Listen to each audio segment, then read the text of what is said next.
All right, our regularly scheduled meeting of May 17th is now in session. Would you call the roll, please? Mayor Clark? Here. Mayor Pro Tem Brinkman? Here. Councilmember Cernanik? Present. Councilmember Cole? Here. Councilmember Stallman? Here. Councilmember Taylor? Present. Councilmember Trujillo? Here. Would you all rise with me for the Pledge of Allegiance, please?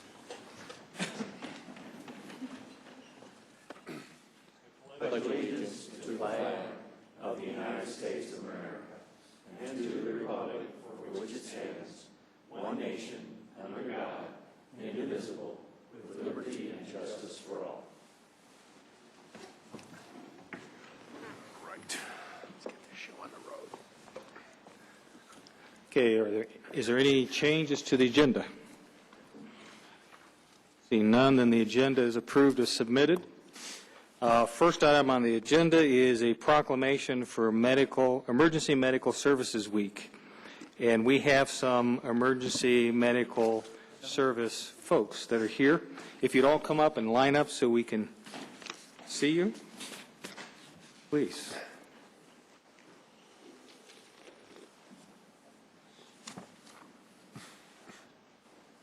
You can stand in front of us. We don't really care.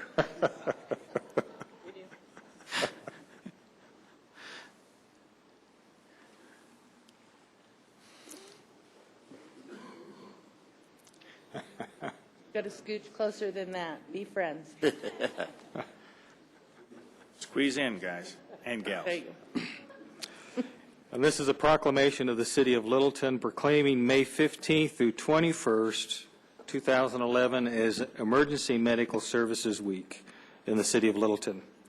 And whereas emergency medical services is a vital public service, and whereas the members of the Emergency Medical Services team are ready to provide life-saving care to those in need 24 hours a day, 7 days a week, and whereas access to quality emergency care dramatically improves the survival and recovery rate of those who experience sudden illness or injury, and whereas the emergency medical services system consists of emergency physicians, emergency nurses, emergency medical technicians, paramedics, firefighters, educators, administrators, and others, and whereas the members of the emergency medical services team, whether career or volunteer, engage in thousands of hours of specialized training and continuing education to enhance their life-saving skills. And whereas it is appropriate to recognize the value and the accomplishments of emergency medical services providers by designating Emergency Medical Services Week. Now, therefore, I proclaim in Littleton, Colorado, this week of May 15th through 21st as Emergency Medical Services Week and encourage the community to observe this week with appropriate programs, ceremonies, and activities. Thank you, gentlemen.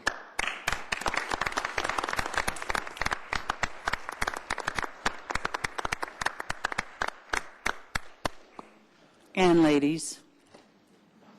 And lady. Lady. Yeah? Two ladies. I saw you. I saw you. Thank you. Thank you. Thank you. Thanks very much. Thank you. Thank you. Thank you.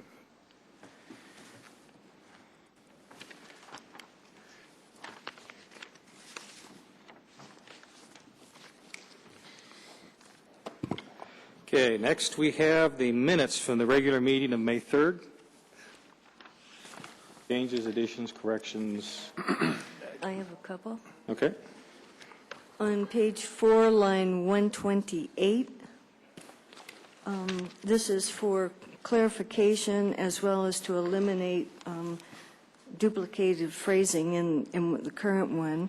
In line 128, I'll read the whole 127 and 128. Councilmember Stallman disclosed conversations with two members of the Historic Preservation Board, but, insert, he said there was no discussion regarding this appeal. Okay. On page 9, line 297,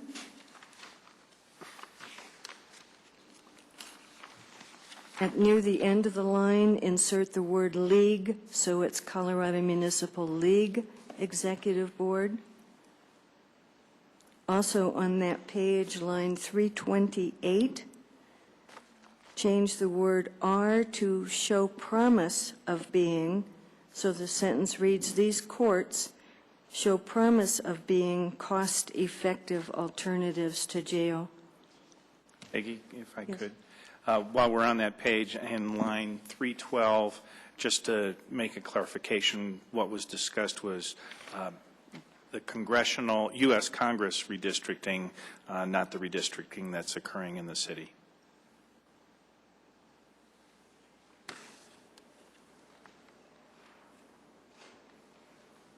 Thank you. Anything else?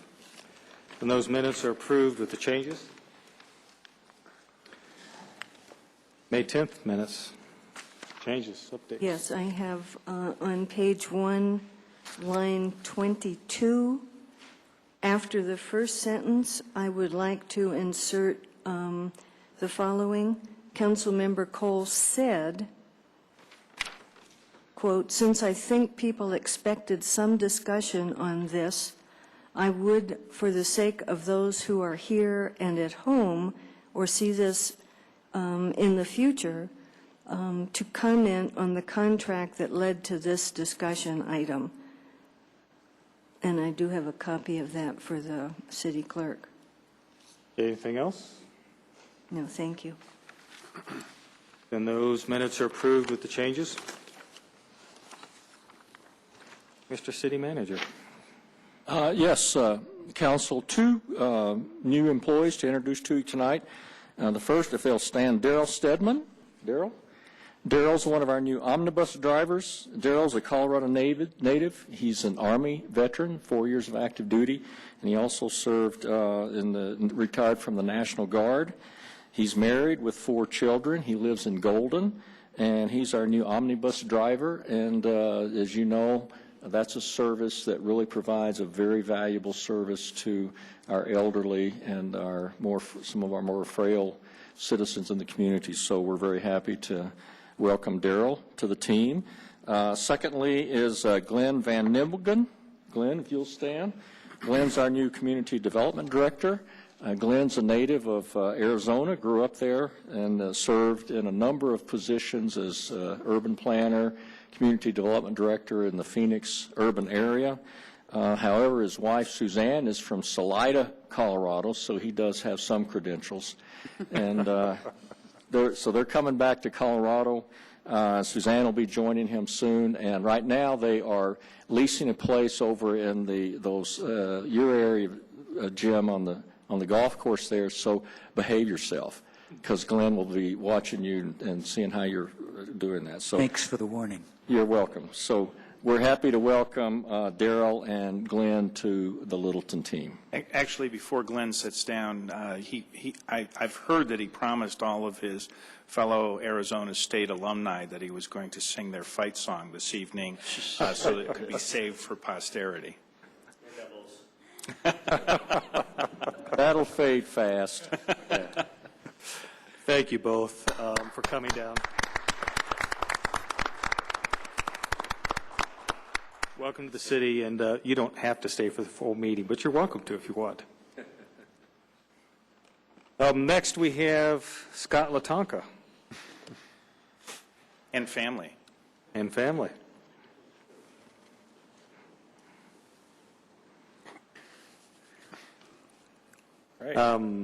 This evening, Littleton City Council is pleased to honor Scott Latonka, South Platte Park Supervisor, and the facilities volunteers for winning the Pre-K through Elementary Award for Excellence from the Colorado Alliance for Environmental Education. The award honors leadership in developing effective, cooperative, and innovative environmental education programs. The award recognizes the Ecosystem Adventure program that is offered as a school field trip for students in the 4th grade and beyond. The program was certified by the Alliance 2 years ago as part of the organization's Resource Review Service and determined to have met all of the requirements for effective and unbiased environmental education. The ecosystem program encourages students to investigate the abstract concept of an ecosystem using direct experience in a riparian woodland through inquiry-based challenges using the unique resource of the Carson Nature Center's giant erosion table, and by using a series of activities including team investigation, map reading, and provocative questions that do not have right or wrong answers. One of the collaborative components of the awards committee liked best is that the program was developed using a survey and focus group of local teachers to determine what the needs of the schools are to meet the state curriculum standards and where the teachers needed assistance in conveying a concept in the classroom. The Alliance serves to improve the effectiveness of environmental education. It provides professional development, support services, and networking for environmental education providers in the community. The Alliance hosts an annual conference, a directory of environmental education services, an annual awards program, and more. The Littleton City Council extends its sincere appreciation to Scott and the South Platte Park staff and the many volunteers who have made the Echo Adventure program a resounding success. Congratulations, Scott.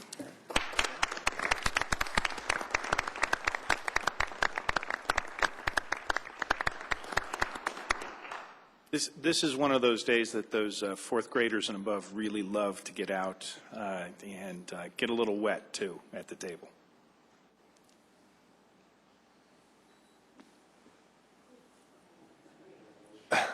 Well, don't leave yet. She wants another one. You did so well the first time. Till she dismisses you.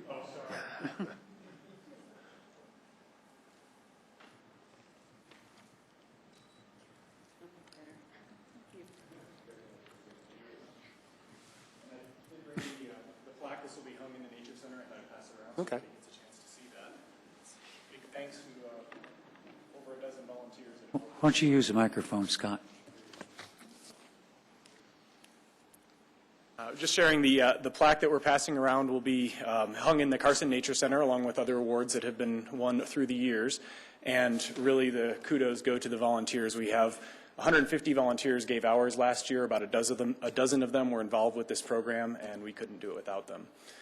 So while I've got 20 seconds in front of you, I just wanted to say thank you to the City Council. Over the last 3 years, the city has directed funds to help with the Great Outdoors Colorado Challenge Grant, and you've had us before you a number of times for some of the different projects. If you've not been down in the last month, most of them have come to fruition. About another 3 or 4 weeks, everything should be in place, and it's really looking amazing. Fishing piers, the new parking lots, the refurbishment of the building, the gardens, and everything. So thank you all very much.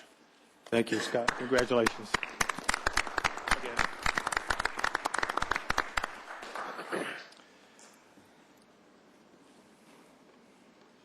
All right, that brings us to unscheduled public appearances, which is an opportunity for anyone to come down and express an opinion, ask questions, make comments about city policy. I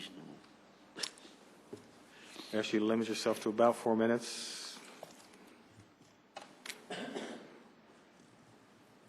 Good evening, Council. Norm Brown, District 1 on the west side of Spotswood Street in the 6000 block.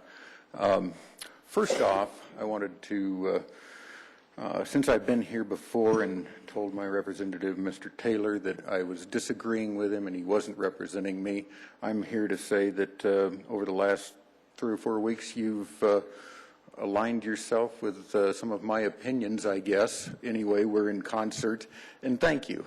Fair is fair. And I actually several times thought, I'll email him, and never got around to it. So that's the first thing I wanted to say. I also wanted to comment on a couple expenditures. You guys have had some difficult budget years. I brought my copy of the calendar. That was removed from the budget, and you found a way to reinstate that. I think this is a great idea. This one, we've got paper clips, and we use it. Things are clipped to it, and this is the one I took off the side of the cabinet to bring down here as a prop. If anybody isn't familiar with it, I think most everybody is by now, and when it was first instituted, I believe it won some awards. This is great, and the photography comes from the citizens, so kudos.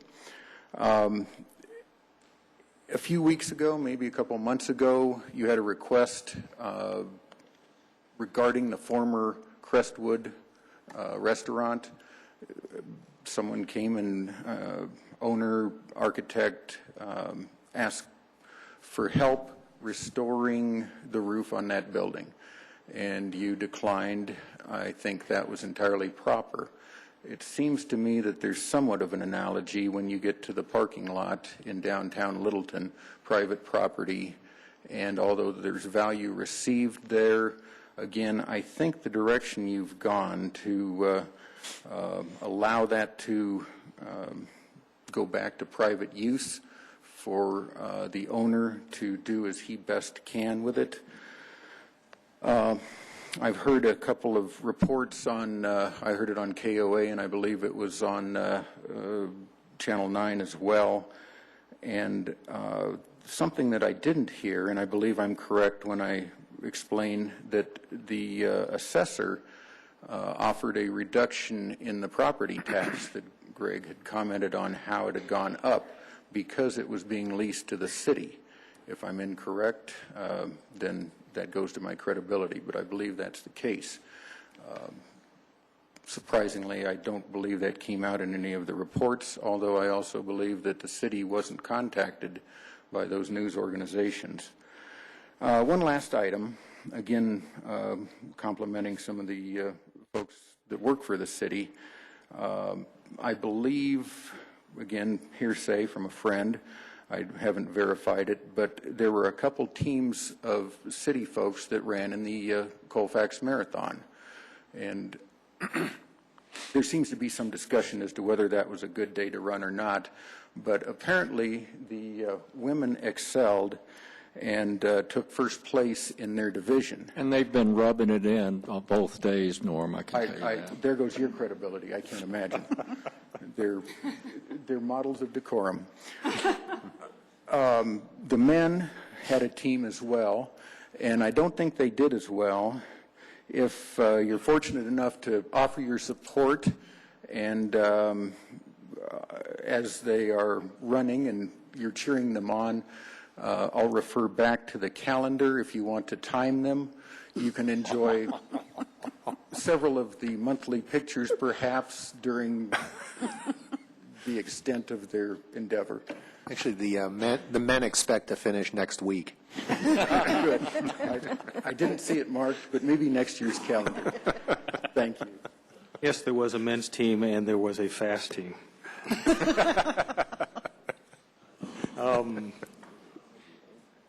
We're still in unscheduled public appearance. Anybody wants to come down and address us?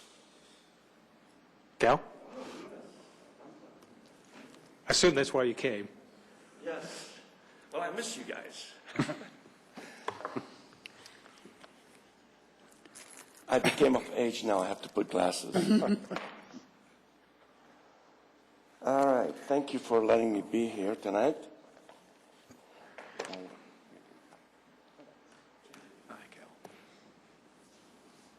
Just bear with me till I can read this thing without mixing it up with Arabic.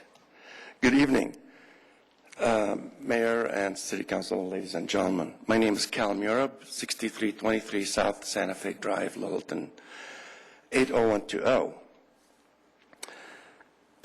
I have been active member of the historic downtown merchant and big supporter of the historic district. Having a parking dilemma is a good sign of a good business, indicating people want to come and be part of the success, whether it is dining, shopping, meeting family, friends, or just looking around. I found now that without the Ranke Brothers parking lot available, we just might find ourselves facing a real potential to have parking issues. I am disappointed that the city could not secure a new lease with the Ranke Brothers.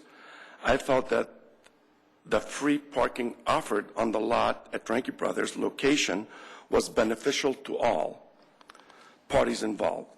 However, I understand that the city has the right to make this decision. I hope that the mayor and the city council would be warriors and leaders in trying to assure our citizens and guests in the district that there would still be adequate free parking in the downtown historic district. In looking forward, I believe that we will be tested on this parking situation with the new arrival on Main Street of the Tavern, Restaurant, and Bar. With their loyal following and over 300 seating capacity and 100-plus employees, we may be looking at an increased influx of people and their four-wheel friends.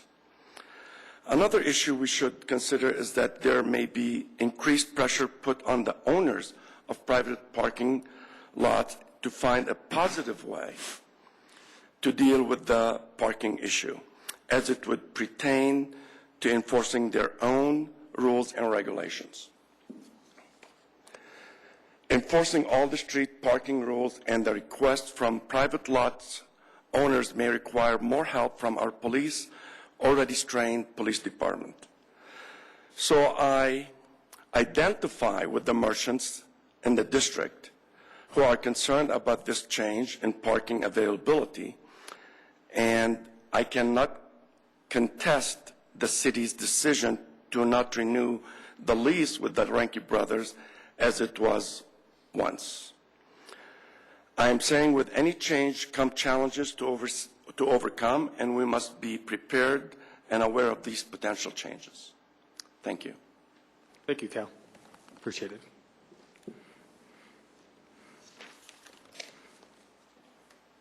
Anyone else?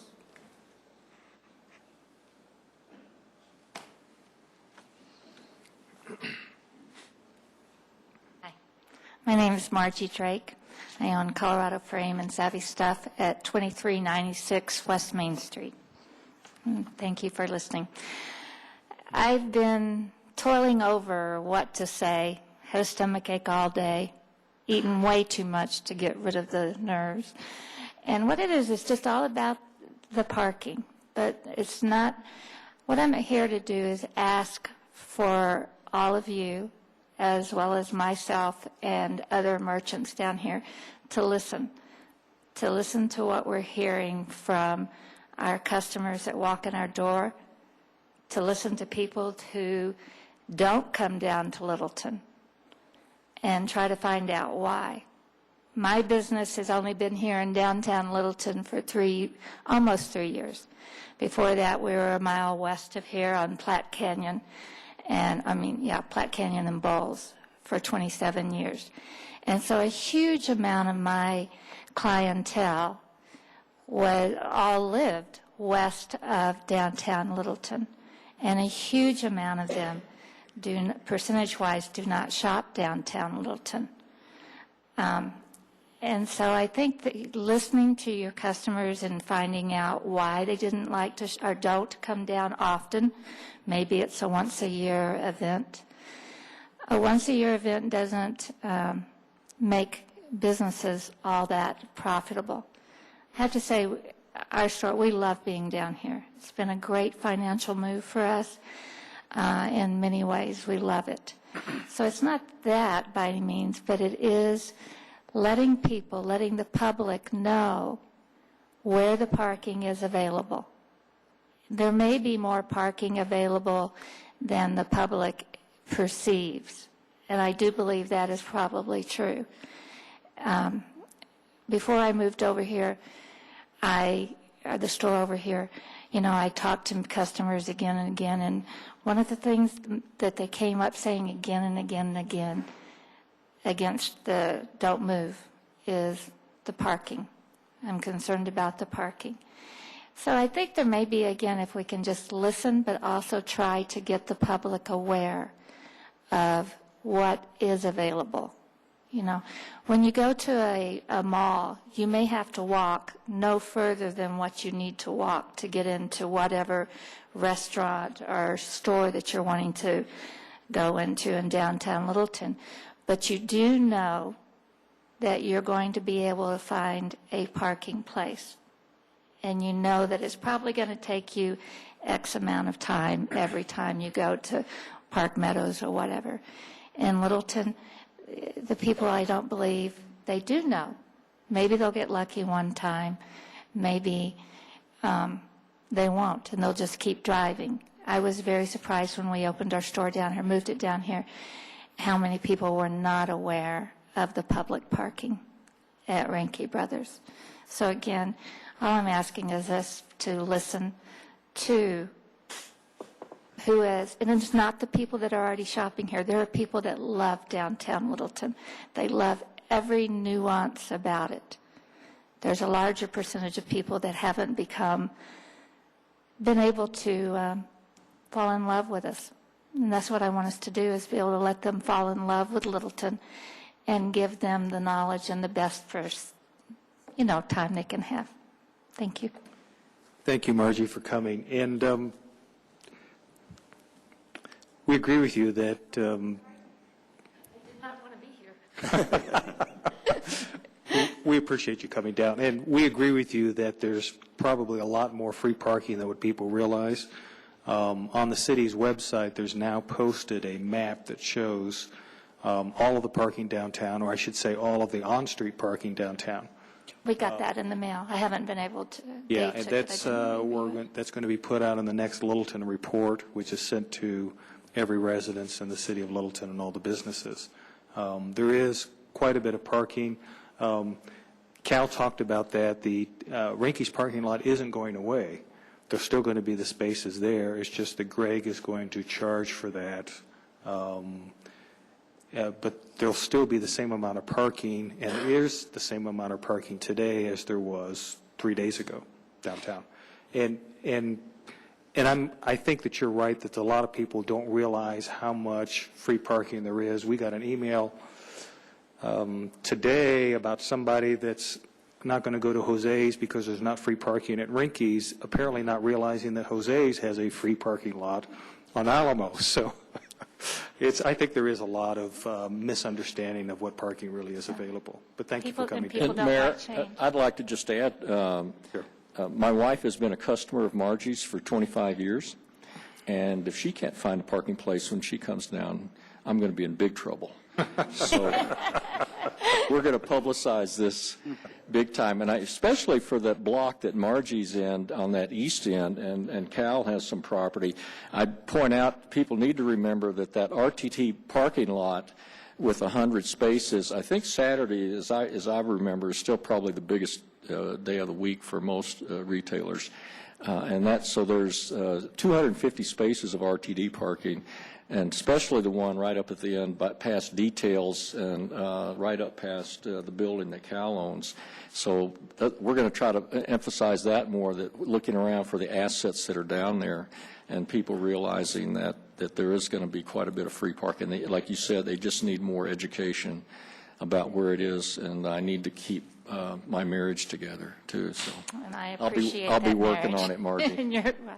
Thank you. And the overflow lot at Rio Grande and Main Street is open to anybody free after 4. Yes, ma'am. So that And like I gives a said, lot on of Saturdays, evening and except for night. when maybe there's Rockies games, that lot is almost always available and within, actually probably within 5 minutes of Margie's store. So we're going to try to promote, just make people more aware of that. Is it possible the map that's going to be put in the Littleton report, we can have extra copies to give to shop owners?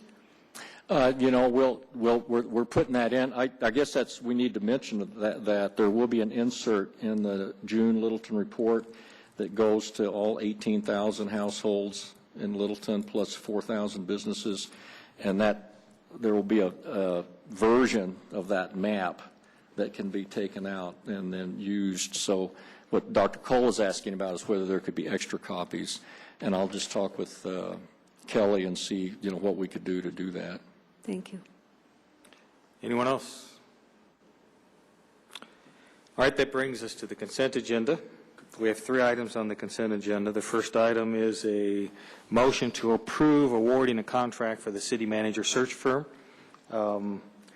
As you all know, unfortunately, Jim has announced his retirement effective September 30th. The council decided to retain a consulting search firm to assist in the process of locating a replacement.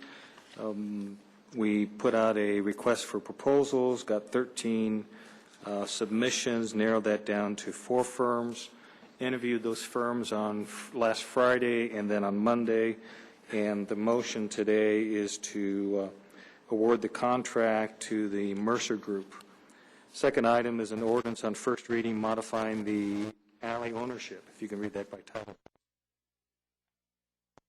This is an ordinance of the City of Littleton, Colorado, vacating an alley between South Hill Street and South Sycamore Street in the vicinity of West Berry Avenue. There's an alley immediately to the south of the Littleton City Center. The Arapahoe Douglas Mental Health owns the buildings on both sides.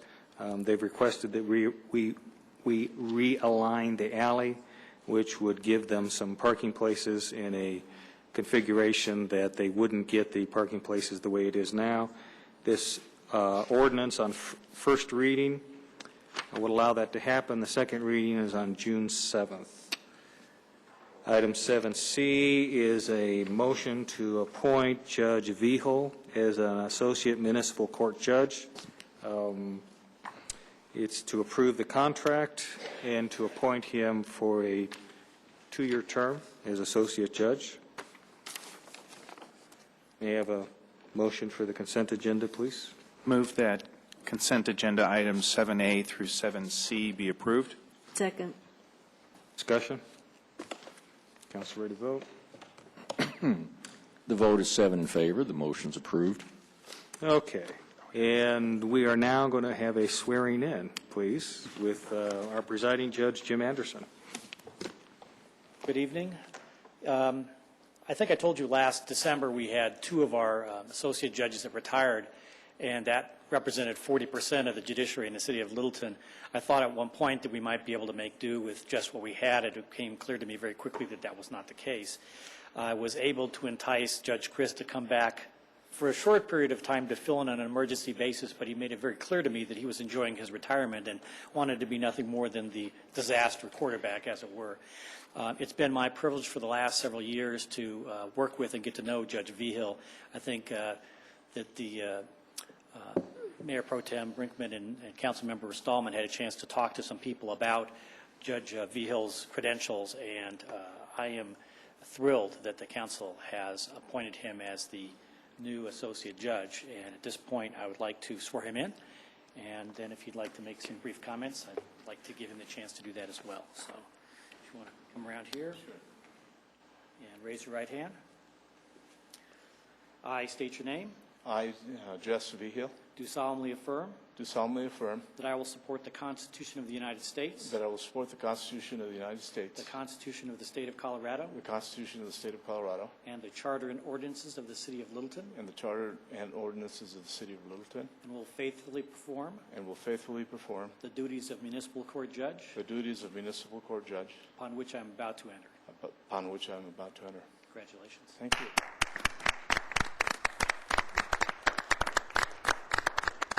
And I've got to say that whole swearing part is harder than it looks. I'll be brief. I just want to thank you for the confidence that you've displayed, and I hope to not disappoint. I'm looking forward to the challenges that lie ahead and to continue making a contribution to the community of Littleton, the citizens of this wonderful community. Again, thank you, and I look forward to serving, and I know it's going to be a real pleasure. I've already had the benefit of spending some time with Judge Anderson earlier in the week, and I look forward to doing more of that. Thank you. Thank you. Welcome. Good to have you on board. Now we have some paperwork to do, so. Okay.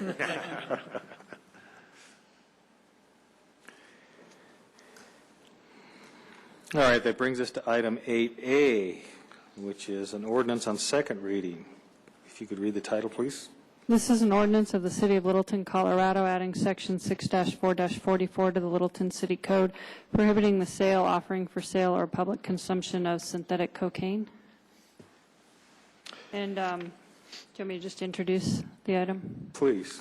In council, at a workshop in March, we had some discussion about synthetic drugs, and at that time, council had directed city attorney's office to draft an ordinance to address synthetic cocaine and possibly at that point synthetic marijuana, which you hear referred to as spice or K2 spice.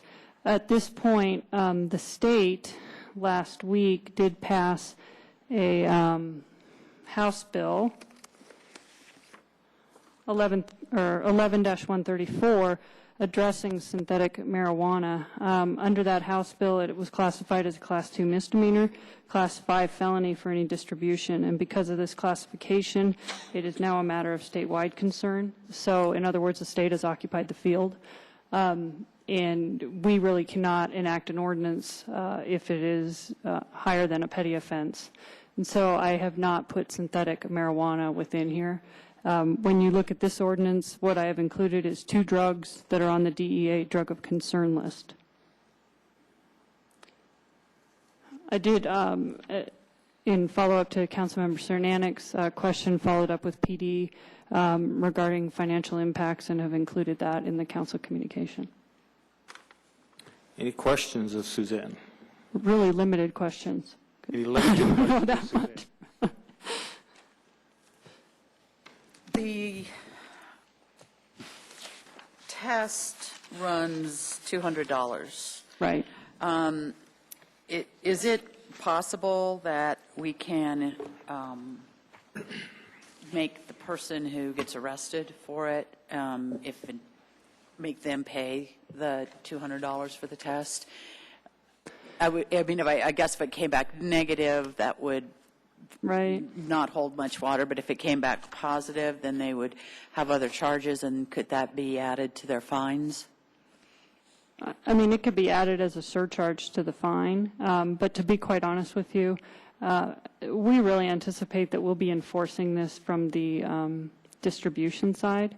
So in other words, what we would do is similar to what we did with the spice, which is go into the shops, tell them, you have this on the shelf. If you don't remove it, because it is a violation of city code, we will move to revoke your sales tax license.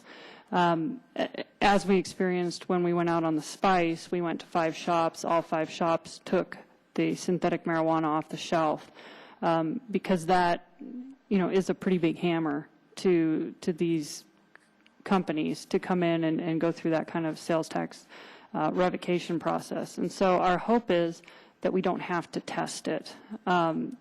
If we do test it, I think it will be limited in the testing, just because it would probably only be if we maybe found it on a student in an LPS school or something like that where we came upon it. But hopefully if we can address it from the distribution side, it's not going to become a problem on the street. And at some point, hopefully in the next year, as the DEA moves through their process, they will then put it on the Class 1 felony list for the feds, and then at that point they will give testing procedures to the state, because the reason we have to pay the $200 right now is because the state doesn't have a test for it. So we can't send it to CBI because it's not illegal in the state, and CBI doesn't have anything to test it against, so we have to send it to a private lab. So we're really in a situation where we're kind of waiting for other people to catch up, and as they catch up, it won't be a problem for us. But in the interim, maybe 1 year or 2 years, it could pop up in the city, and we wouldn't have a mechanism to deal with it. On the state law, what they've done on spice, does that in any way change what we can continue to do in terms of keeping it off the shelves based on the sales tax license, or is theirs overriding that? Are they more possession, or? No, we can continue because our ordinance prohibits any business from selling anything that's a violation of federal, state, or local law. So we can go into any business that is selling it, and we would actually at this point not only move to revoke their sales tax license, but they would also be charged into state court for the violation of the state code. So it doesn't change what we can do. We would probably do those on 2 different tracks, because one is going to be criminal and one is a civil administrative process. But we would still go forward with that. The only reason we couldn't do it with, or wouldn't be able to if this ordinance didn't pass, with the synthetic cocaine is because there is no federal or state or local law that would ban this substance. And, you know, in the backup, there's a little bit about these two drugs, but that we've included in our ordinance, but both have been labeled by the FDA as having no legitimate reason for human consumption. They're not on any list for any appropriate medical use. So that's why I only picked these two, even though I know there was some discussion about what about some of the other hybrids, but the other ones weren't on the DEA list, and we just didn't have the expertise in-house to list all of those other types of substances. The DEA had used, and I don't remember what the name of their rule or law was, that they Analog? included any derivatives. Right. Did they do the same thing then with the bath salts? Well, they haven't outlawed the bath salts. But they've got it listed as a drug of concern. Drug of concern. So they've not elevated it to the level they had spice. Yeah, and in the state with the spice, they also adopted the analog. So anything that's a synthetic marijuana or a drug that has a similar molecular structure or a similar reaction on the nervous system is classified as an analog of the original.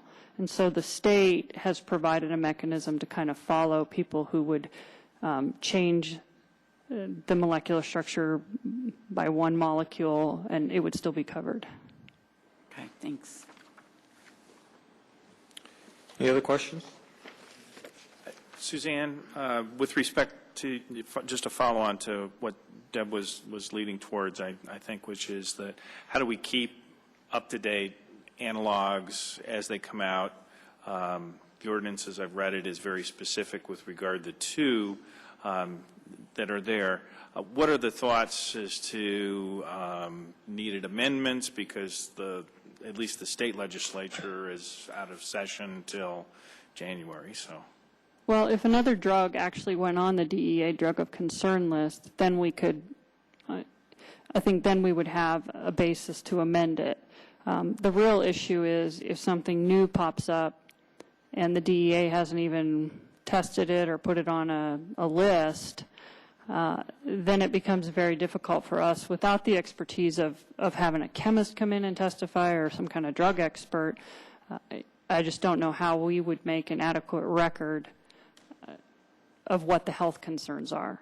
So the thinking is at this point in time we would follow the DEA concern list? That's my thinking. I mean, obviously, if council wanted to do more, you could direct that, but we would need additional resources because we don't have anybody in the police department who is a drug expert in that respect, certainly not from a chemist point of view. That's really what you're talking about here is someone who is an expert in the chemistry and the health effects of those different drugs. Is it problematic in the ordinance to mention the federal concern list? Well, I don't think we mention it in the ordinance. Right, we don't, but is there an issue in referencing that so that we wouldn't necessarily have to come back and modify the ordinance? Well, we can't just list every drug of concern because those change constantly. And so we would have to continue to have public hearings because otherwise there'd be no specificity to what you adopted.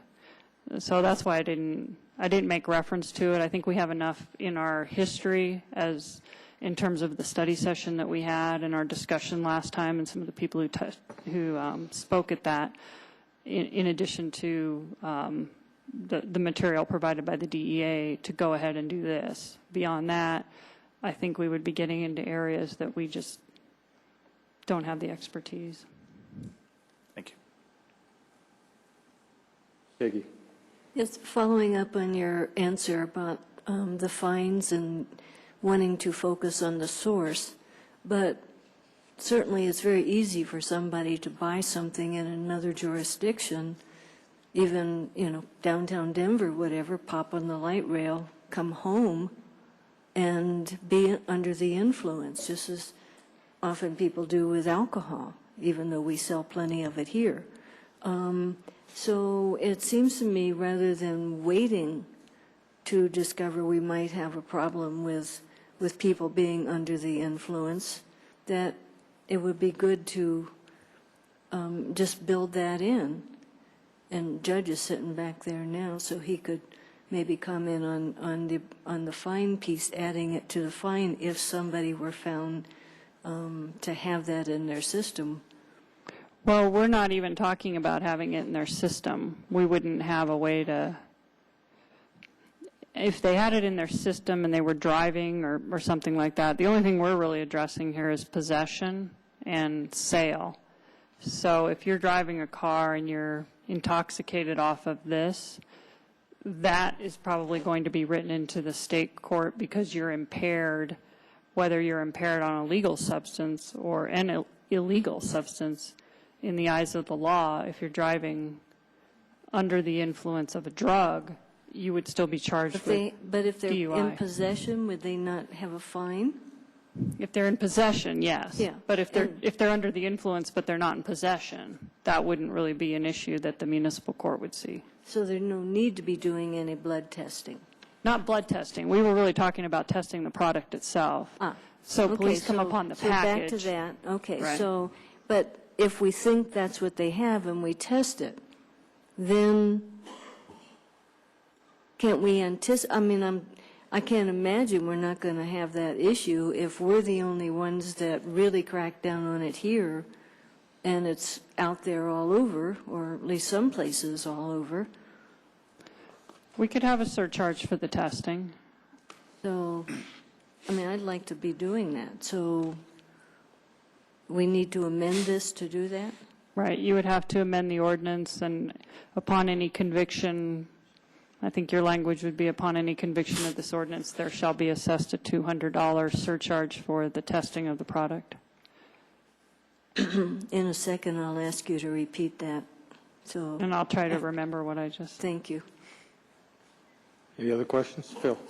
Suzanne, you mentioned possession as also being in violation of the proposed ordinance here. I see sale and public consumption. I don't see possession specifically identified. I think it's only possession in a public place.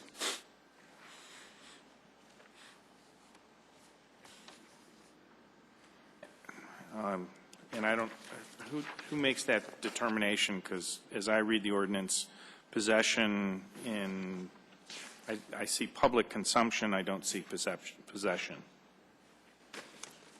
They're presumed that if they have it in their possession, they're possibly going to be selling it? No, it's not presumed. It's only if they publicly consume it, sell it, market it, offer it for sale, display it. If they display it in a public place or on property owned by us. So, yeah, possession would only apply if they were publicly showing it.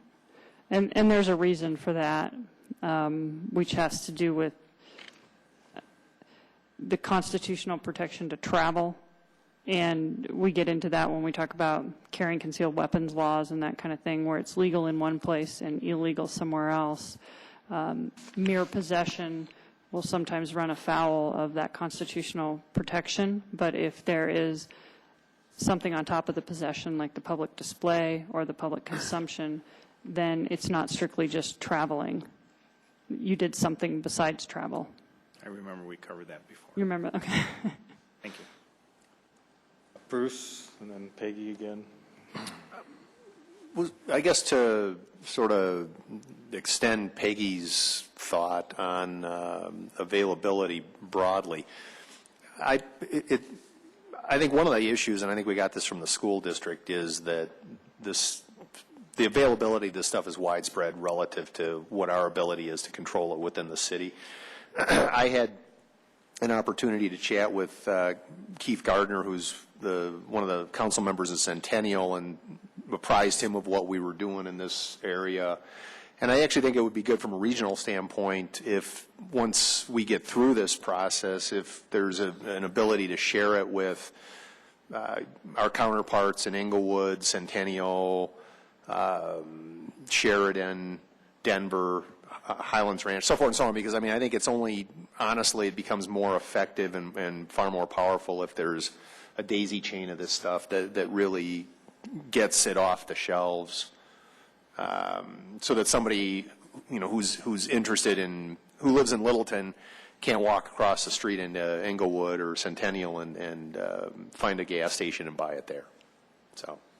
And I did talk to Greenwood Village, and they were thinking of trying to adopt something similar or even possibly more broad that had to do with synthetic drugs. But we've talked to CML about it quite a bit in terms of trying to find out what other cities are doing and in tracking what was going on in the legislature and in what we could maybe hope to see out of that. So we anticipate we'll continue to do that, and certainly at the CML conference, it'll be a topic. Okay, thanks. Peggy? So I'm back to the consuming part. If it's illegal to consume it, how do we know they consumed it? Well, it would only be illegal to consume it if you then got in a car or a boat. But how would you know that they consumed it? Well, you wouldn't necessarily know what they consume, but they would do what they call a DRE test, which has to do with, and then the police department would do a blood test. And at that point, they would send it to CBI to see what was in it, and CBI would test it because it wasn't just a municipal charge, it was a state charge. Okay, so my earlier question was right, that there might be circumstances in which they would have blood tested. Right. And then we could potentially, if it comes back showing they had consumed it, and they're convicted of having consumed it, that could get tacked on. But that wouldn't be in our court. So the only time police would be testing for someone to have consumed it would be because they were behind the wheel of a car or a boat. They were under the influence and they were driving. And those aren't written into municipal court. So those are written into state court, and even though we potentially would pay the cost of the test, we don't have any control over what the state court would then charge back to the defendant. Otherwise, we wouldn't be testing. Well, if somebody's in public, they've consumed it in public, at least we think they have, and they behave the way, some of the ways that we've heard people behave, then it would seem to me some of that might be not in a car, not in a boat, not in a whatever. They're walking and doing things having consumed. So we would never have that in our court? I don't know what they would be charged with if we didn't actually have the product. I'm just trying to think what they would have been charged with. Yeah, I mean, it would be a consumption charge, but consumption's not included in this ordinance. I'm not following. Well, this is saying it's unlawful to sell, market, offer for sale, or publicly consume. right. Well, I guess the thought is that they would be publicly consuming it and there would still be enough trace of the product left to test it. I suppose if there wasn't, then the police... But I mean, I've seen people have cigarettes, but they're not smoking them, right? Right. So since I'm not a lawyer or a judge, I don't know quite this piece, but it would seem to me somebody would say, well, yes, I had this. Well, then we get them on the fact they have it, but we can't get them on the consumption piece unless we test blood. Right.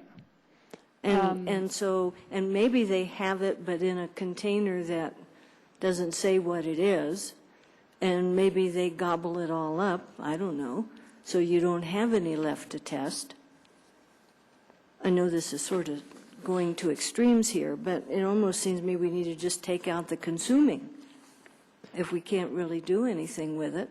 Well, the consuming in public would be, let's say you know, I mean, it would, if you were consuming it, you would be displaying it. So, I mean, I guess you're right in that sense that you're not doing one without the other.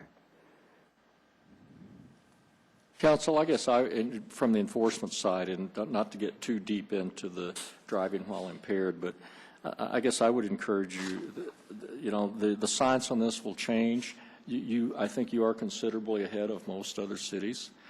And as a legislative body, you can adapt and adjust very quickly. I think maybe you ought to just, what I would recommend is, Suzanne and Kirsten have researched this. They have a legally defensible ordinance in front of you, and maybe go ahead and at least get something on the books. As we get a little bit of case history, we'll know more. We'll get up the learning curve. We'll be smarter, and we can always come back and adjust, because I think this is so new, and there's so much uncertainty.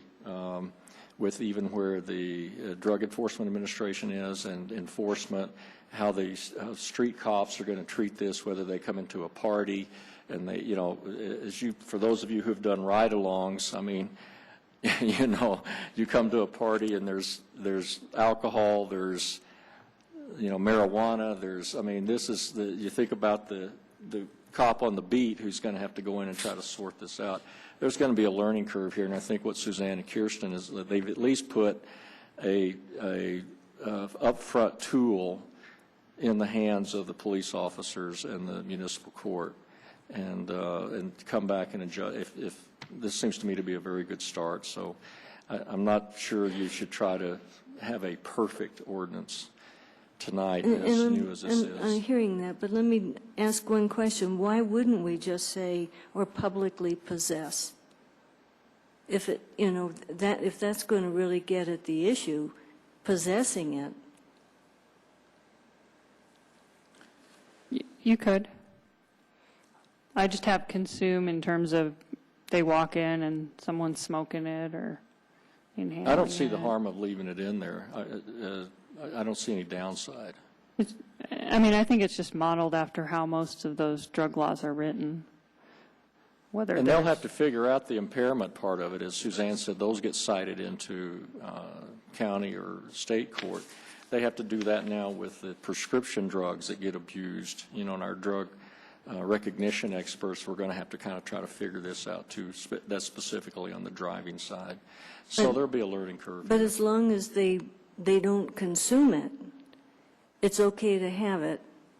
If they don't sell it, they don't market it, do those things, they can still possess it in Littleton. The way this is drafted, they could. And if council desires to change that to be possession, certainly you can do that. I am just advising you of the legal risk of the traveling issue. Okay. Any other questions? This is a public hearing. I'm assuming there's no names on the roster, but you can come down and address us on this issue if you so choose. Seeing none, Debbie, you want to make a motion? I move that the public hearing be closed and that the ordinance to amend Littleton City Code to prohibit the sale, offering for sale, and/or public consumption of synthetic cocaine be approved on second reading, and that the council president be authorized to affix his signature thereto. Second. Okay, it's been moved and seconded to approve the ordinance. Discussion. And Yep. Suzanne, whoops, I'm sorry. I want to, first of all, just really let Suzanne know how, and Kirsten, how much I appreciate all the work that you guys have done on this and on the spice. This is certainly new ground for most of us. A year and a half ago, we were dealing with medical marijuana, and unbeknownst to us, it was more like a brush fire that came through, and before we knew it, we had 10 or 12 sitting there with license in our city, and had to react pretty quickly to get that under control and manage it, and then watch everybody around us do the same thing, and then the state do the same thing, and frankly, watching a lot of clumsy efforts coming out of the state on that also, and pretty proud of what we did there. The spice, similarly, who knew even a couple months ago that we had what it was, first of all, and that we had 5 retailers selling it actively behind the counter to anybody who wanted to buy it, including 10, 11, and 12-year-olds. And that can't happen. That's not going to happen in Littleton. That's done. That's over. You cannot buy spice here. And when I held my District 4 community meeting, we had a conversation about this, and one of the things that the mental health professionals were talking about is the effect on kids of this, and the fact that this is all marketed to that genre. And hearing, when we had our study session, hearing the woman from the poison control not minimize K2 spice, but when she talked about the synthetic cocaine and the effects of it and what they were seeing in terms of increased volume of calls and instances of severe reactions to this, particularly the cocaine part,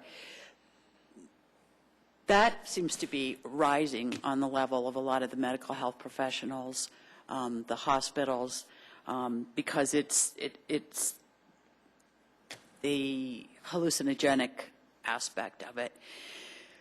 It's just dangerous stuff. As you said earlier, Suzanne, there's no known benefit for this stuff. It doesn't need to be here. It doesn't need to be, nobody needs to have it. And at the very least, I don't want them buying it in Littleton. And I think this is a powerful ordinance that you have here, and I support what you've done with this. We have nothing from the feds. We have nothing from the state. But this gives us some teeth. This gives us some power to control this in our community, and I think that's what we need to do. Needless to say, I'm full support of this. Thank you, Suzanne. Phil? The other Bruce. Good catch. This is an area where it particularly has been targeting youth in an abuse way, and I am supportive of the legislation and what we can do. However, we can't always legislate good behavior, and this is the iceberg component that allows for that education so that parents can have those conversations with children, that folks can be aware, and that's probably the better defense is that rather than just the legislation. And this is about as strong a message as we can put out. Thank you. Peggy? No, that's okay. Thank you. Council, even though I'm sitting next to Deb, I have almost a 180-degree different viewpoint from her. The feds do not regulate this. The information that we got from the DEA says that there's been no nationwide study program by a national lab on the use, and I'm assuming the effects of the drugs. The state can't test it because there's no test to do. For us to do testing on the enforcement procedure, and I'll get to that in a second, we'd have to send it out of state. My opinion is this is a rush to regulate. The supposed effects of this for the first drug that I have a difficult time even pronouncing states that in one 22-year-old man who used it for recreational purposes, this produced agitation, dilated pupils, increased heart rate, and blood pressure. Well, in yesterday's Denver Post, it said that the Nationwide Poison Control Center has 340 cases of teenagers getting caffeine and experiencing increased heart rate, blood pressure. I don't know about the dilated pupils. It's obvious from the questions and from the answers that we have no idea how this is going to be enforced. I do not believe in giving the police generic tools that they then decide on an evolving basis on how to enforce. I think that we are a nation of laws, that we need to tell the citizens what is lawful behavior and what is not lawful behavior, not enact ordinances that we don't really know how it's going to be enforced or what the effects are going to be. And having a generic tool that we put in place and then just see what happens as it goes on, I think is an improper use. My opinion, which I've stated before, is if government is going to prohibit something for a public good, it needs to have an overwhelming reason on what that public good is, and I don't think that we are at that point. In my opinion, we don't know how to regulate it. We're jumping ahead of both the feds and the state in our rush to try and control what people do, and I think this is inappropriate, in my opinion. Council ready to vote? Any other discussion? The vote is 6 in favor, with Councilmember Clark voting no. The motion is approved. I see I was very persuasive. All right. That brings us to a review of the first quarter 2011 financial report. Yes, Council, our City Finance Director, Doug Farman, will present this item to you. Good evening. Just a little bit of background about this agenda item. During the 2011 budget workshops, Council directed staff to prepare quarterly reports during 2011 to provide greater oversight of our actual results compared to our annual budget. The 2011 annual appropriation the Council did approve for the general fund is 4.3% less than the 2010 approved budget. In 2010, the final budget planned for a $2.4 million deficit of revenues to expenditures. And the 2010 actual results actually ended up in a favorable budget variance of $2.6 million, and those financial results show $6.7 million ending fund balance at the end of 2010. So that's going into 2011.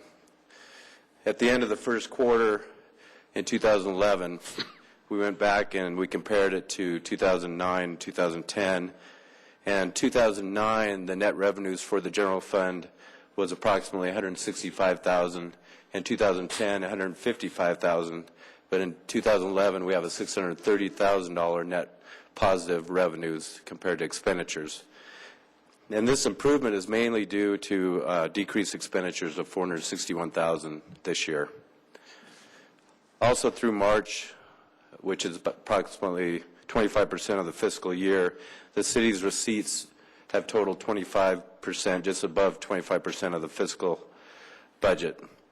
And the expenditures, 22.8% of our planned annual appropriations, so we're slightly under the 25% on the appropriation side.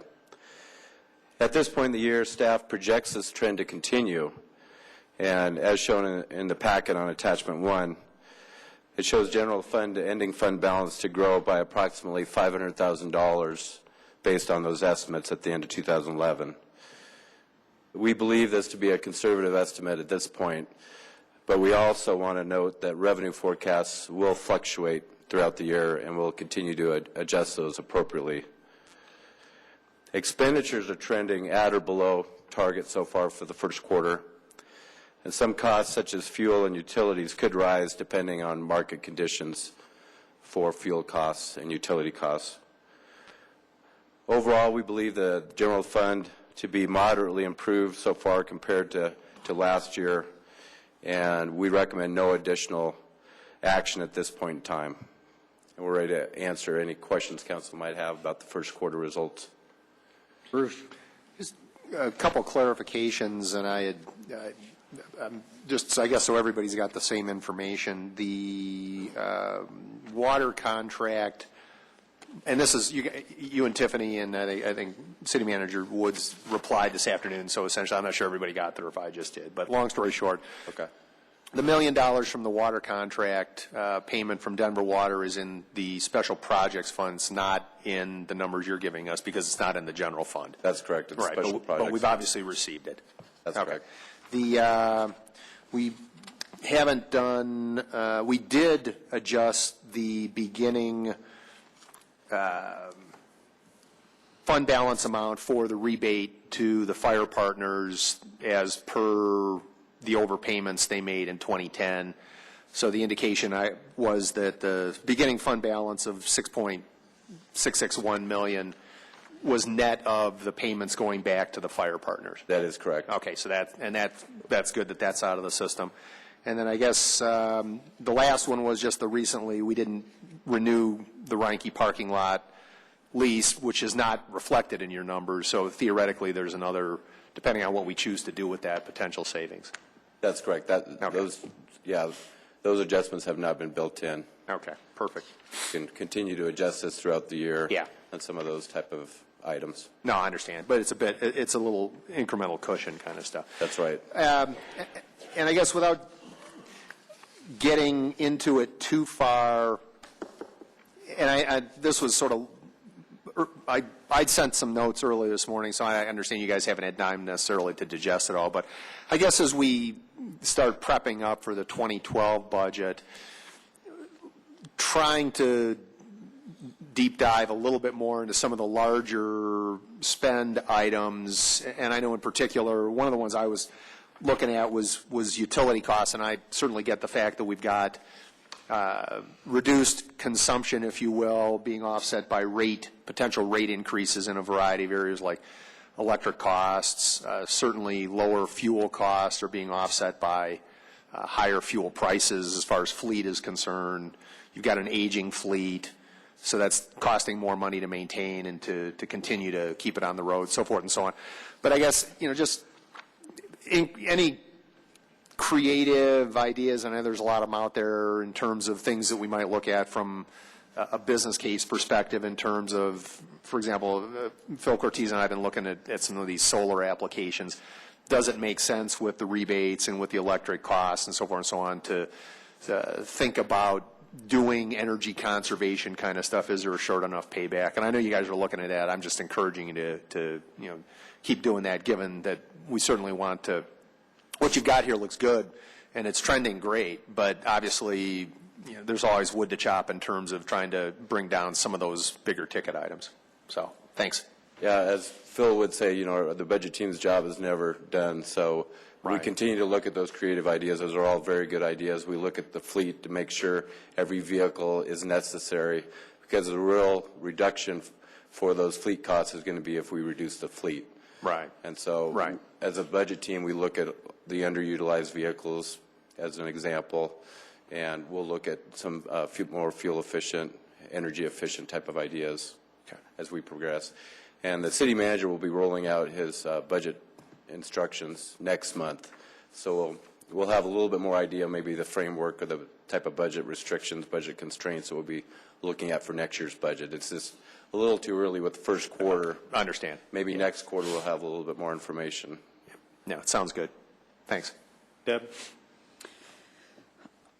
I guess the only point of attention that I think just want some clarification on is the March numbers. It looks to me like March wasn't as good as last March, and that it was even total revenue collected, a decrease of 3% on page 2 of the summary. So I guess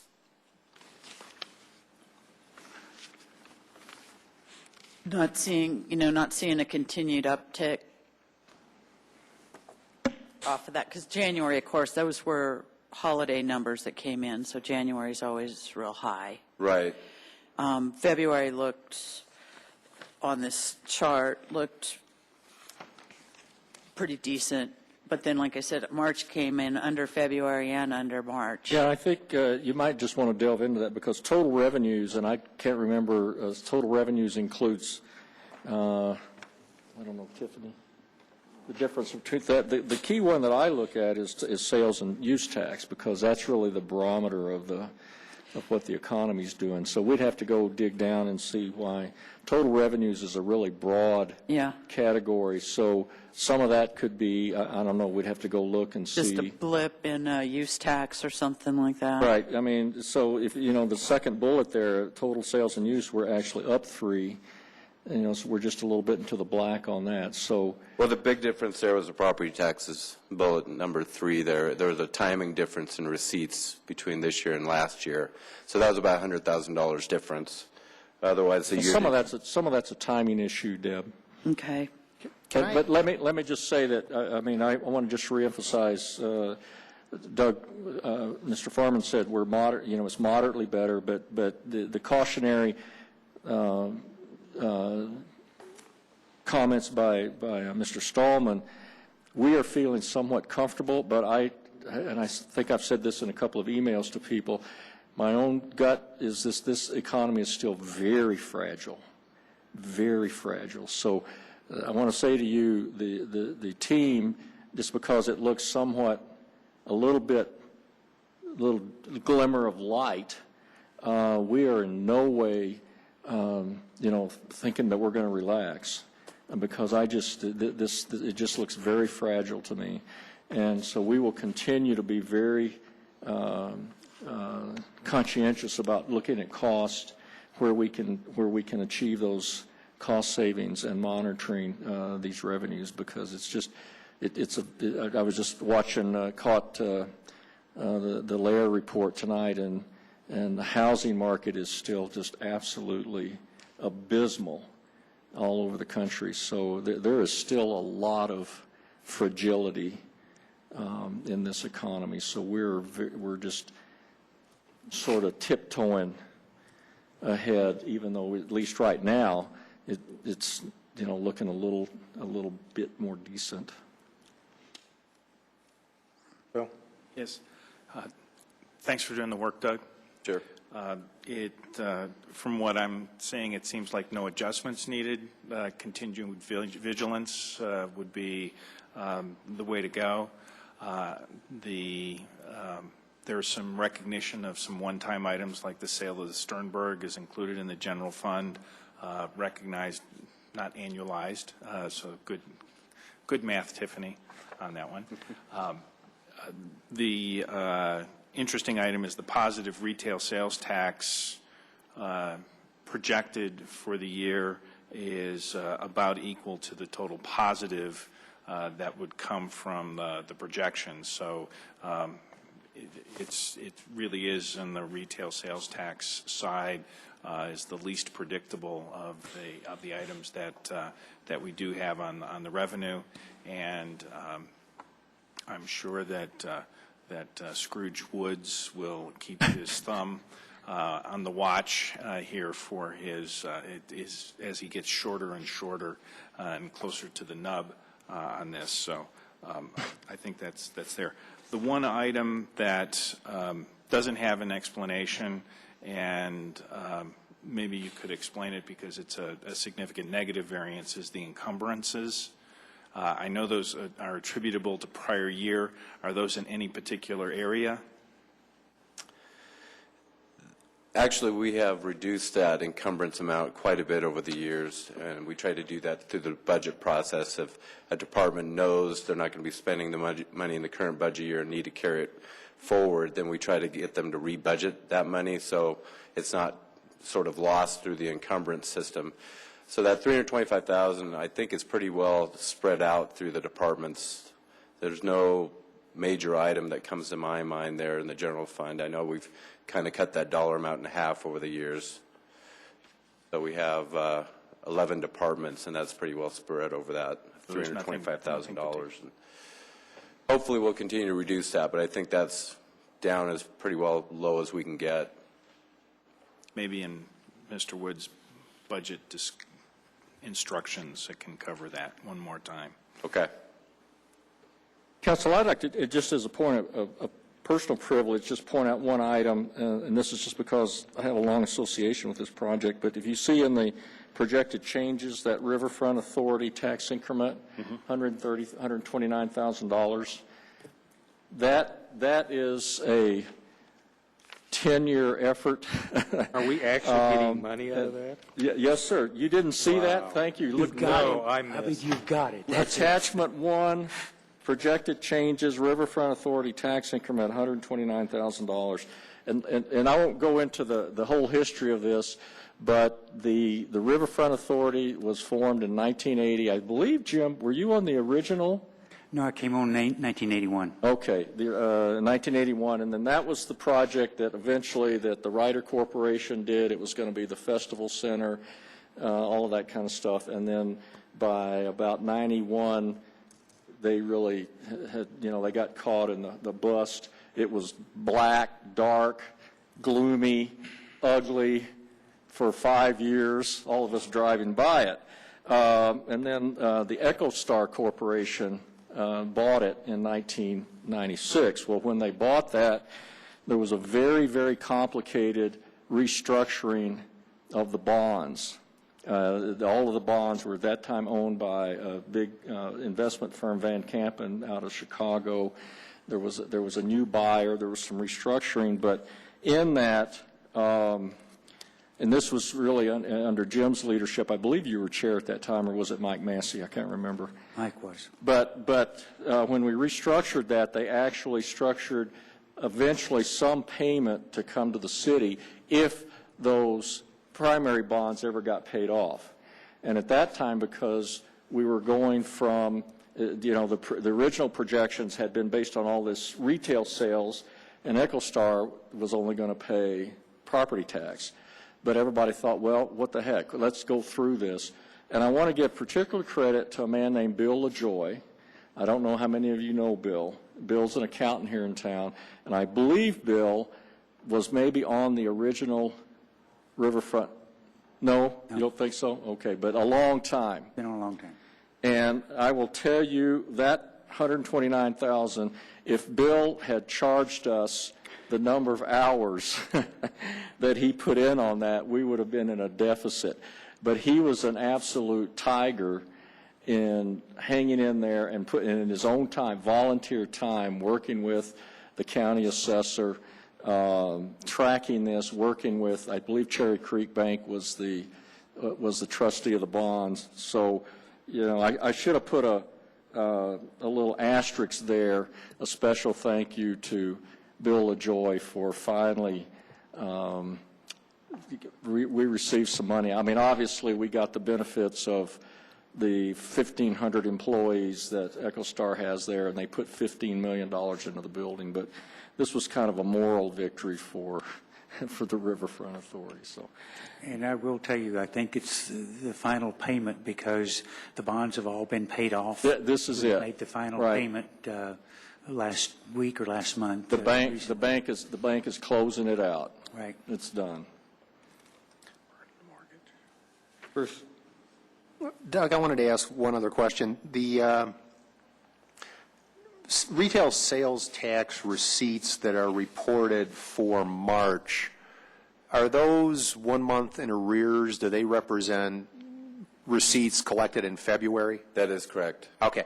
And I kind of surmise as much, and the reason is February was a challenging retail weather month, and I know this from the thrift stores. We had a challenging February, which was actually February receipts. So the fact that March might be a little bit thin in terms of February business being reported in March is not unanticipated as far as retail sales was concerned. Yeah, it'll be the reported February sales we'll receive in March. Yeah, was recorded as March. Well, actually, I think we sent your what we call the April report, which is actually the March numbers. Yeah. And it's thank you, Madam Clerk. Dang, this one. Yeah, it's actually so. And it's actually it's still kind of just a little thin, tinkering around there. So yeah. You're just kind of reinforcing my point that they were hanging in there, but it's still real fragile. I mean, because we didn't see, it was still just barely holding trend in the March I mean, the April The report, April, which is actually March includes the actual, March yeah. numbers. Yes, sir. Yeah. No, Thank you, but thank you for bringing it up, because I Yeah. knew we'd put this in your packets. Yeah, the April, July, October, those months where we're going to get the quarterly receipts are going to be a little bit higher because we do have some quarterly filers that don't pay every month like most of the tax filers do. So you're absolutely right. So there's a little bit of, you know, the point's a totally fair point that we're not seeing 10% month over month kind of stuff. No, not at all. But we'll probably see a little bounce, I mean, just following, you know, the national press, because like the Wall Street Journal, they'll report the national numbers. They're reporting a fairly robust Easter season. Which was late. Yeah. Yeah. And so, I mean, just reading that, I haven't seen the specific numbers. We stay pretty close to Margie Munoz down at Aspen Grove. Right. But I would expect if we held trend with the national trend, most of the retailers had a fairly robust Easter season. So I would hope we'd see a little bit of an uptick when we see what we call it'll be called the May report, but it'll have the April numbers. April numbers. Yes, right. sir. Okay, great. Yeah, and the Metro Economic Development Council is projecting a 5% retail sales increase for 2011. So the 3% that we're trending at is a little bit below that for at least the forecast for the Denver metro area. Okay. So They're predicting 5%. they project, yeah, and I think that's a little on the optimistic side, but Well, I'd be happy with 3% right We're a now. little bit more conservative. Sure. we weathered things last year a little bit better than some places too, so their rebound may be a little bit higher. The denominator. You That- know, that Yeah, could that's be a one good of the point. reasons. Our range, because we don't have Aspen Grove is the closest we have to a mall, but some of them that have the bigger malls, you'll see more variations. So we don't tend to be as much up and down. Yeah. Jim and then Peggy.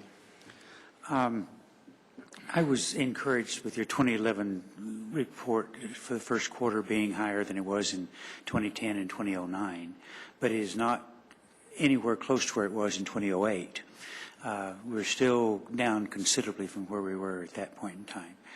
The number that popped out at me was the franchise fees, because I can't figure out why there would be such a fluctuation in those. They should be fairly consistent, it would seem to me, from year to year. Even though it's not a great amount of money, I was somewhat surprised about them being down this quarter compared to the last. Yeah, those rates have been trending downward for the past several months for gas and electric. And Well, we had we don't know if temperatures. it's consumption. People, maybe I think that it's been a little bit warmer this year than last year, and maybe that's part of it too, because we had a little bit more of a mild winter. But definitely, the revenues that we've been seeing from Xcel Energy have been trending downward, and so our franchise fees on those two areas are down. Must be because our energy costs are going down. Peggy? Everybody's more green. Well, when we were bouncing around these $1 million figures, this one's going to sound minor, but Bruce did point out the incremental cushion with the parking contract. But on the other hand, we didn't budget in consulting to replace somebody's favorite employee. So I'm going to auction off my '88 Corolla to make up that. we That's a classic. Tiffany said $2. But I've got a 10. But I do have a request, and I did talk to the city manager about this last week. If we do the 5-year projections in the budget, like we have done, I hope we will get people to project needs and not wishes, because I don't think we're going to be in a wish mode for a while. And when I looked at stuff, I wasn't understanding some of that was wish list stuff. And so Jim and I had a talk with Jim about it. And then he said, oh, well, that's kind of wish list. So I'm hoping we'll get people, the department chairs, in the mode of this is where we think we're really going to need, so that we can be thinking in that mode when we get the budget, do the budget later this year. All right, any other questions? Thank you, Douglas. Okay. Appreciate Thank it. you very much.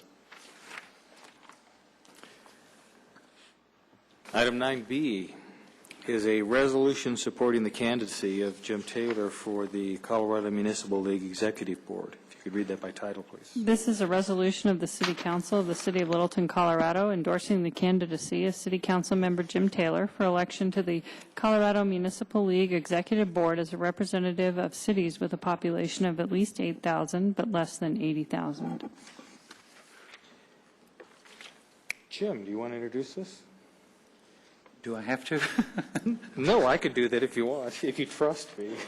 Sure.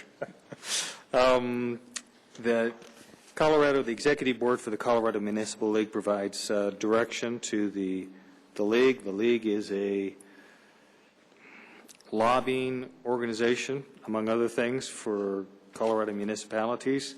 I believe it's in our best interest to have our representative on the board, if possible. The election is at the CML function. Annual conference. Annual conference, thank you. In June, in order for Jim to run, he needs a resolution from the city that nominates him. So I'm advocating that we pass this resolution. Questions, Peggy? No, I wanted to make a motion. Okay.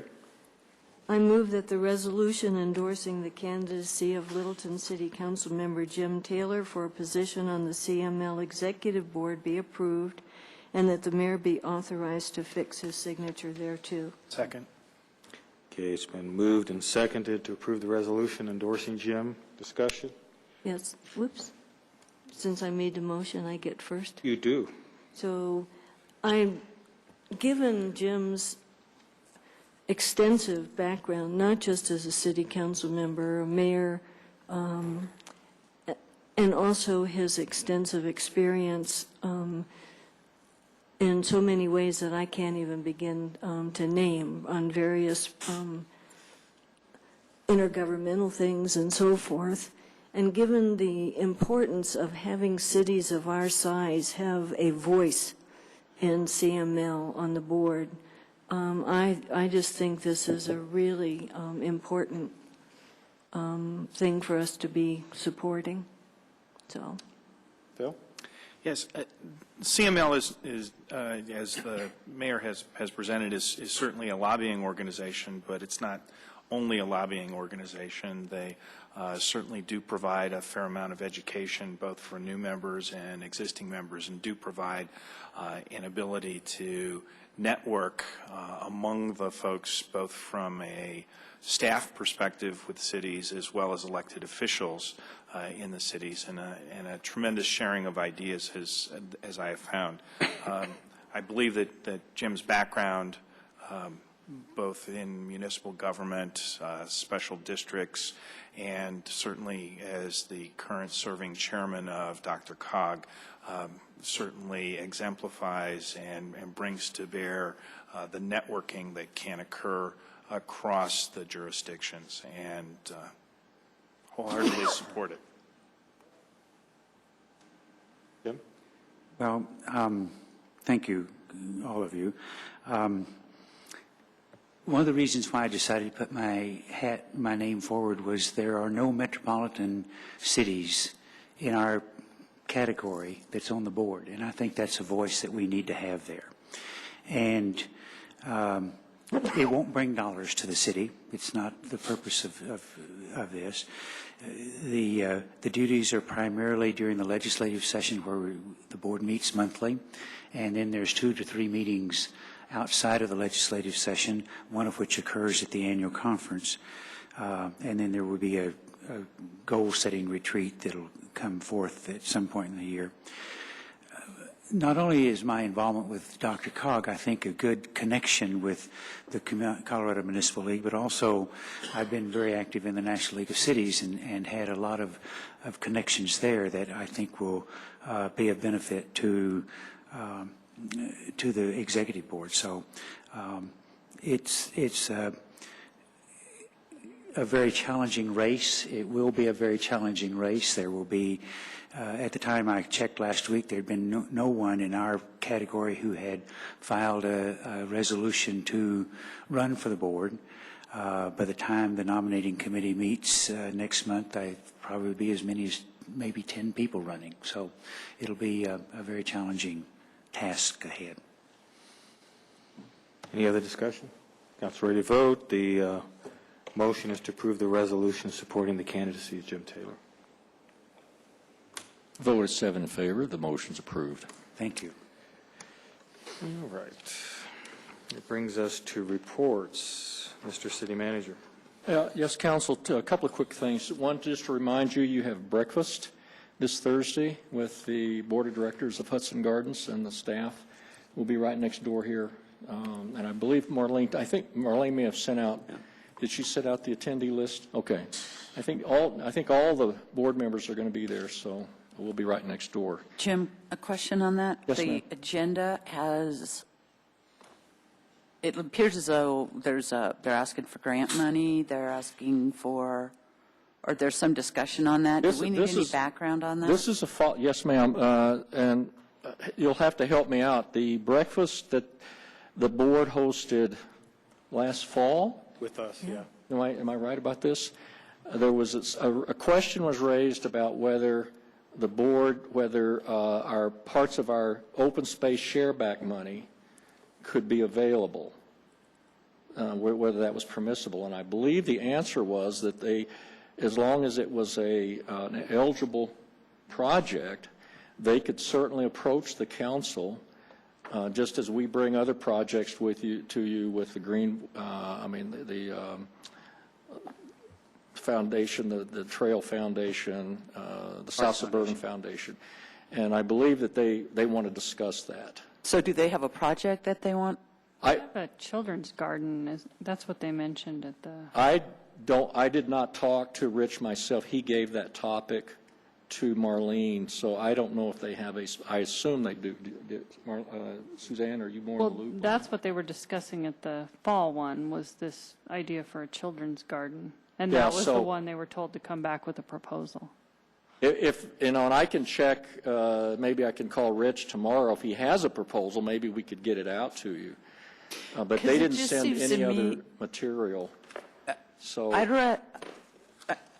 I'm a little uncomfortable discussing a proposal for budgetary considerations in a breakfast meeting. I mean, is that not something that, if it's kind of just like study session discussion, I suppose that's one thing, but anything more than that, I'd rather see it brought to council in an agenda item in a meeting. I guess I don't know how deep he wants to go on this, so I'm just not sure. He's passed that on, and the staff reminded me of this discussion when they hosted. So, quite frankly, Debbie, I didn't question it any deeper, so I can't respond. Yeah, and we opened the door for this, and we don't know at this point whether he's looking to go through us to get to GOCO, or if he's asking for money directly from us from the open space stuff.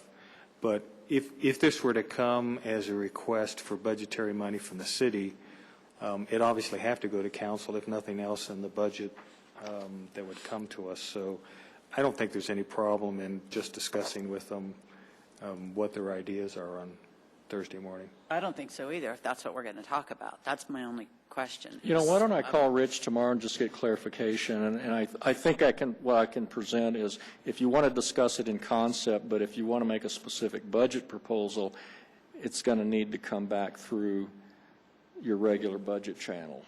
Is that a fair way to Yeah, I just don't want them to come in with something that may not be appropriate for a breakfast meeting. I guess I'm looking for direction from... I think what you said is the direction we probably should go. Mm-hmm. Yeah, I would call him. Discussion. Sure. Yeah, I don't want to declare something inappropriate before we even know what it is. So. Okay. Let me call Rich tomorrow and at least tell him the question got raised. Okay. And that, the council wasn't, I let it, just sent it out, I didn't question. So it's not quite clear exactly what the scope of that discussion is, and then maybe I can shoot something to you and say, here's their intent, and then you guys can just respond on Thursday morning as to how deep you want to get into that. That'll be your prerogative. Does that work okay? Sure. All right. The only other thing on that, too, I noticed on the agenda, if we could, agenda was pretty thin, if you could also ask him, we had quite a discussion about their numbers and their attendance and those types of things, and perhaps if he could bring if he has any kind of final numbers for 2010 and what's Okay. forecasted numbers for them. All right. I'll call Rich. Could I tag on to what Debbie's asking? Another thing I would be interested in knowing is what their future plans are and how it's going to tie into their Tier 2 funding level from GOCO. Yeah. GOCO or cultural? And Jim, Scientific cultural district. Yes, sir. If they're going to share some numbers, I don't know if they've been before us. I know that I've had a chance to see them, having attended their board South Suburban board meetings, but also to cover their overall attendance as well as like Hudson holidays, and they might want to cover their events. Yeah. All right. I'll call Rich. The second item, Council, and I very rarely, almost never respond to a letter to the editor. Usually that's just part of the business, and, you know, it just goes. But I saw a letter in last week's Littleton Independent that really I thought was a little bit out of bounds. And I don't know if any of you saw it. It was written by Pete Webb. And some of us have known Pete a long time. We worked with him very closely when he was a member of the Fire Protection District Board, and I've known him a long time. And Kelly and he runs a very good PR firm. I don't know if any of you know Pete personally, but he runs a very good PR firm, and he's actually done some professional work for us. We've used him in the past. And so I really considered Pete to be a colleague and a person that we've collaborated with. And he wrote a letter about the parking issue that I was, quite frankly, a little disappointed at how sarcastic it was. I don't know what all the issues are there with Pete, but part of it, if you had a chance to look at it, he mentioned that, just common sense said that the solution to downtown parking was a parking structure, and just made some other, what I thought were pretty kind of snippy, sarcastic comments about how myopic, particularly the city administration was. I hope he was talking about Charlie Bloston and not me, but who knows who he was talking about. But just for the record, and just counsel, if you get questions on this, in 1999 we did do a feasibility study with Carl Walker and Associates, who's one of the top parking consultants around the country, with Thomas Lang Architects and J.F. Sato, who's a very good engineering firm right here in town. And the reason for this, at that time, because we knew we had been successful in recruiting light rail, and light rail was coming and the construction was coming, and so we weren't quite sure, what all that impact would be. So this was a study commissioned by the council in '99. It looked at 8 possible sites, did a very in-depth analysis of various solutions. At that time, one of the solutions was to partner with ACC, and because we thought maybe we would incorporate some light rail parking on that northeast part of the campus there. But if any of you would like to have this for your records, you can have this. Anybody else that would be interested in. I'll just say a couple of things. Is that he made a comment about the obvious solution is the parking structure, and he mentioned Fort Collins and Boulder. As it happens, the staff has quite a bit of knowledge about those two cities. I was actually on the staff in Fort Collins when the first downtown parking district was formed up there. Park structures are very expensive solutions to parking, and depending on the particular design, it can range and what you pay for the land, it can range anywhere from $15,000 to $20,000 a space. So when you go to structure, and if you go underground, it's more expensive. So at that point in time, when we discussed this, that council said, this doesn't appear to be economically viable because of the cost of structures. The other thing that Pete either didn't know or he didn't mention in his letter is Fort Collins and Boulder have built parking structures. Those downtown businesses pay for those structures. They have put together special assessment districts, and so that's how they pay for it. And there's a whole bunch of structuring financing mechanisms to do that. I had Chris Gibbons and his team do a survey of, I believe they surveyed maybe 10 or 12 cities up and down the Front Range. Most cities that have any parking do surface parking first because it's a lot cheaper.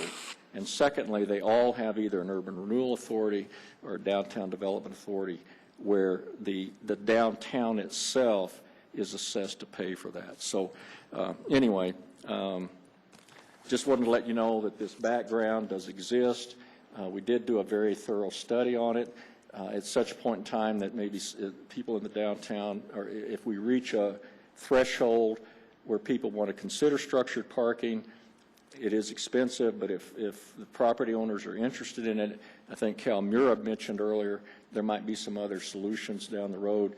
We certainly have the expertise or the background to bring that back on the front burner. So, Do you have enough copies for all of us? we can have the print shop fairly inexpensively run them for you. Well, I like one. I'd be happy to. Yes, ma'am. Okay. Just let me know. All right. So certainly, okay, thank you. So just kind of for the record, just so you know this exists. Thank you. I remember sitting in the audience when that was presented, and the gentleman sitting to my left was talking about putting underground parking at ACC. Yes. And as that showed out, that was completely unrealistic. And I reminded him what the cost of that was. That's all I have, Council. Yes. Dream big. Three. Suzanne. Okay. Well, just to add to Norm's statement about the rumor, it is true. We did run a Littleton team in the Municipal Cup, and we ran in the female category, and we did get first in our relay, and that will get us a presentation at a future council meeting and $2,500 to a charity. So it was myself, Kirsten Crawford, Tiffany Hooten of the Finance Department, and Detective Aaron Brandon and Lieutenant Kim Ferber. So it was a really fun team, and in true attorney style, Kirsten and I arrived late, parked illegally, ran to the start point, finished our sections, got back in the car, went home, abandoned the rest of the team, and will now claim full credit.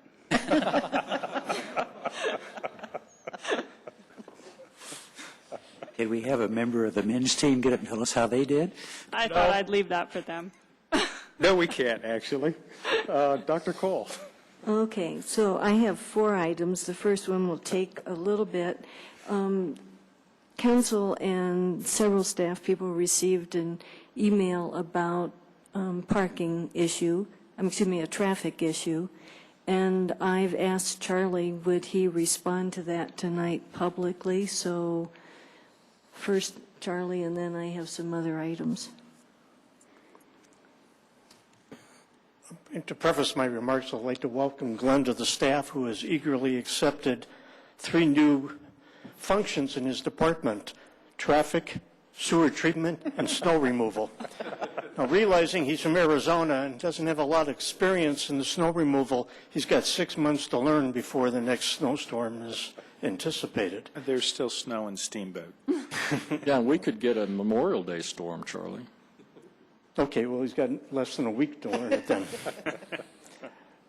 You all received an email message from Mr. Otto, who happens to live in unincorporated Jefferson County, asking the council to intervene because we have declined to change the timing of the traffic signals on Bellevue to his recommendation. We did look at this about a year ago. Mr. Otto has been corresponding with us since I believe it was June of 2010, asking us to change specifically the traffic signal timing at Windermere and Bellevue to give more time to Bellevue and less time to Windermere. He suggested 10 seconds be taken off the time on Windermere and given to Bellevue. I will tell you 10 seconds in a waiting vehicle is a lifetime. And to remove that from Windermere and put it on to Bellevue would be disadvantageous for a number of reasons. First of all, it would really mess up the timing pattern on Bellevue going to the west. And I would point out to you that starting on Memorial Day, there's a signal that operates a lot more frequently than in the past, and that's the one that Inglewood uses for Pirates Cove. So it's going to be a very significant change in the timing of traffic signalization, both east and west on Bellevue if we were to make that change. But more importantly, it would cause people in Littleton who are on Windermere and want to make left turns or go through on Bellevue or on Windermere to wait much longer. Matter of fact, you probably wouldn't be able to get through on one cycle many times. And that is not advantageous to the people who live in Littleton and would like to access onto Bellevue. So we did reject his proposal to change the timing. I will tell you, I had Craig Fessler, our traffic engineer, run a timing plan audit on Bellevue Avenue, and he reports that it is appropriate and correct. And he does not recommend at all that we make the change that Mr. Otto is suggesting. If I do a change there, I'm going to have to do one at Santa Fe, then again at Zuni, Prince, and Federal. And it just doesn't work to make that happen. But as I indicated just a moment ago, I have just as much concern for the people in Littleton that are on Windermere and want to make a left turn to go west on Bellevue as I do to get people through Littleton. That's an important feature. We do not believe it's appropriate to make that change. We've carried on email conversations with Mr. Otto that have been fruitless, and more importantly, he has written up in an internet article for Channel 9 News his intentions that I'll be glad to forward to you that indicate he is looking to have through traffic on these kind of streets get more time. And that's not what we think is in the best interest of the people who live in Littleton. Also, if you have questions, I'll be glad to respond to those. Actually, Charlie, just to add to your point, particularly on days when Cornerstone is heavily used, the release from Windermere onto Bellevue is very important. And to take 10 seconds away from that, as I said, will seem like a lifetime to somebody waiting in line. You'd constipate the system. Thank you. Thank you, Charlie. So, 3 more things. We all got an email, council all got an email about Mayor's Night at the Cannery, which is August 25th, and Phil and I responded that we will participate, and Kelly is eagerly hoping you all will either say yes or no so that she'll be able to respond with a final count to the person that emailed us. Anybody else interested? Or Doug, you did it last year, right? And it's what, about three hours work and an hour getting there and back? It's not quite an hour to get there. I did it too, but not last year. Depends on whether the machines work correctly or not.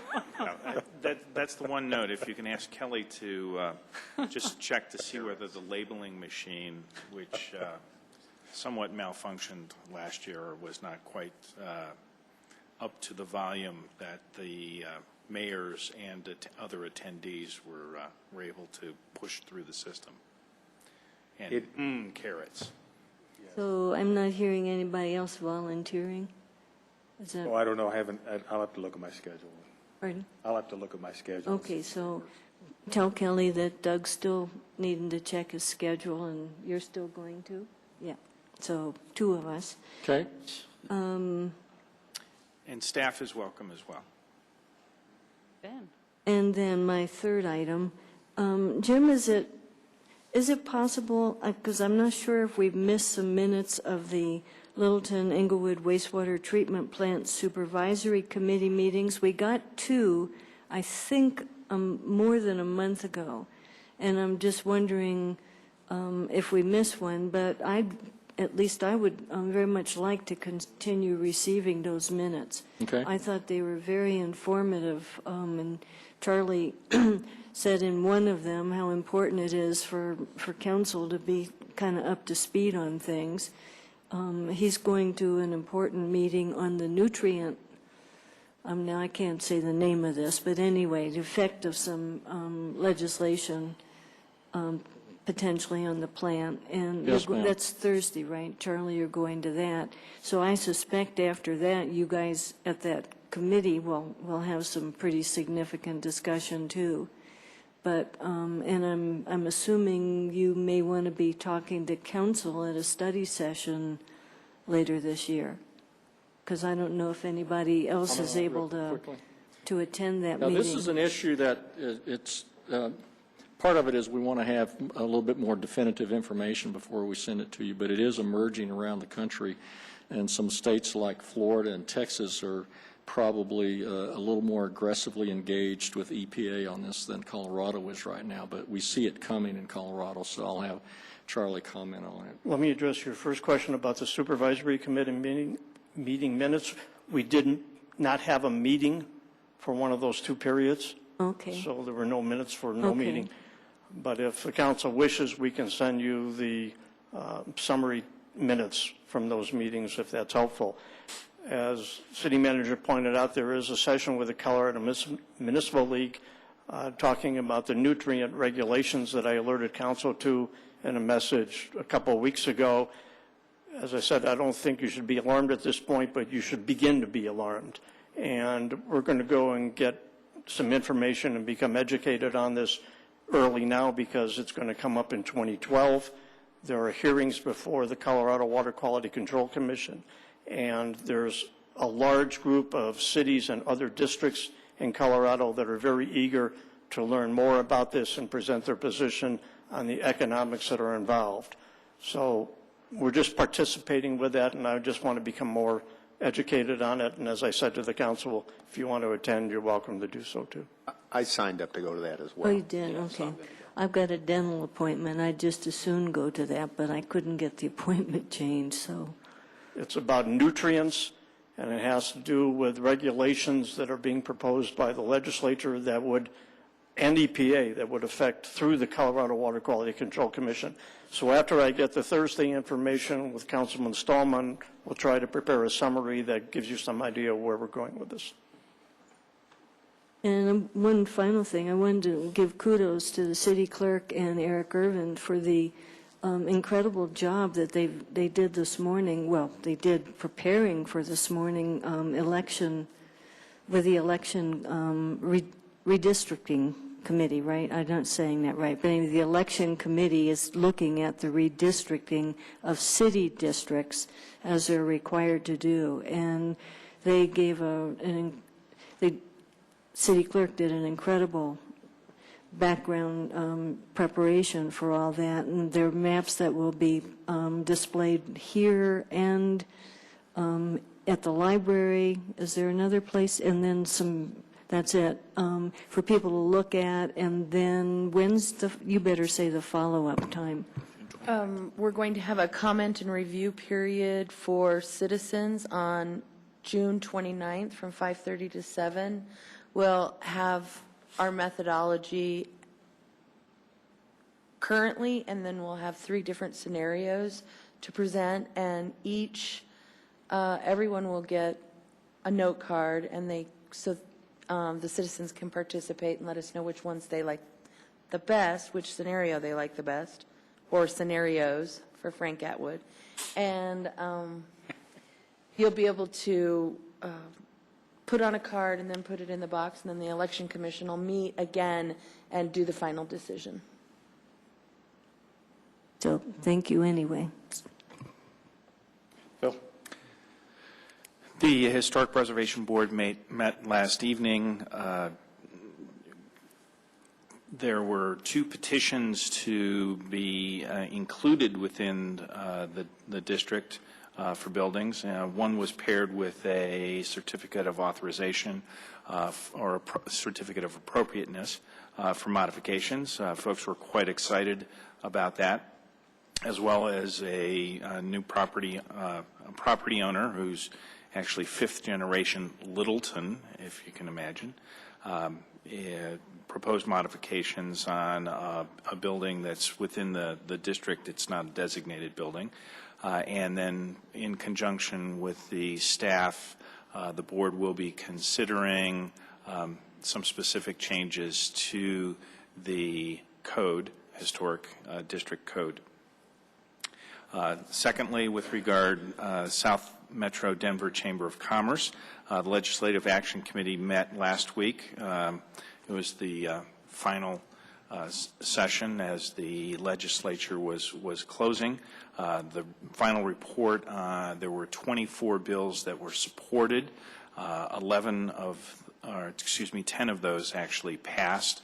A couple of those have actually been signed now. And there were 17 bills that were opposed, and 13 of them either died or failed. So that's kind of the report card. I'll get the response from the lobbyist around to the council. The Economic Development Group met on Friday. I'll circulate the minutes on that. And someone that many folks may have come in contact with is Bart Saya. At the end of June, he's going to be leaving the Chamber of Commerce. He sent a note out today. He has intentionally not said where he's going, but he will be continuing in the area. And the South Suburban Park and Rec District Board met last Wednesday.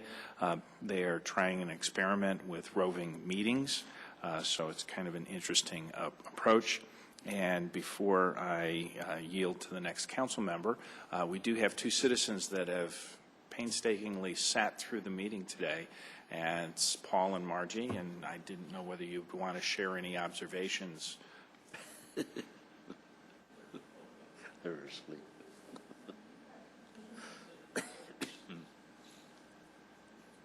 I've been prodded to say, for those that have supposedly suffered through, to give them an opportunity to comment at the end of the meetings. You can step up to the microphone and say Okay, Jim? Well, since Phil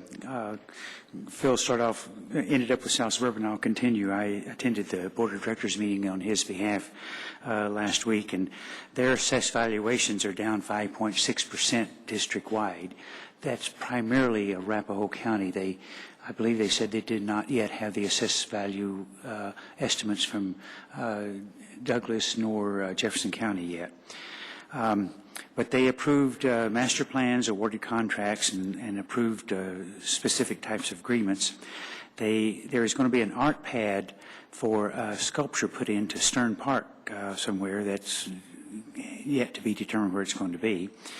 The Highline Canal is running, and they're hoping to get Kettering Lake filled while it is in this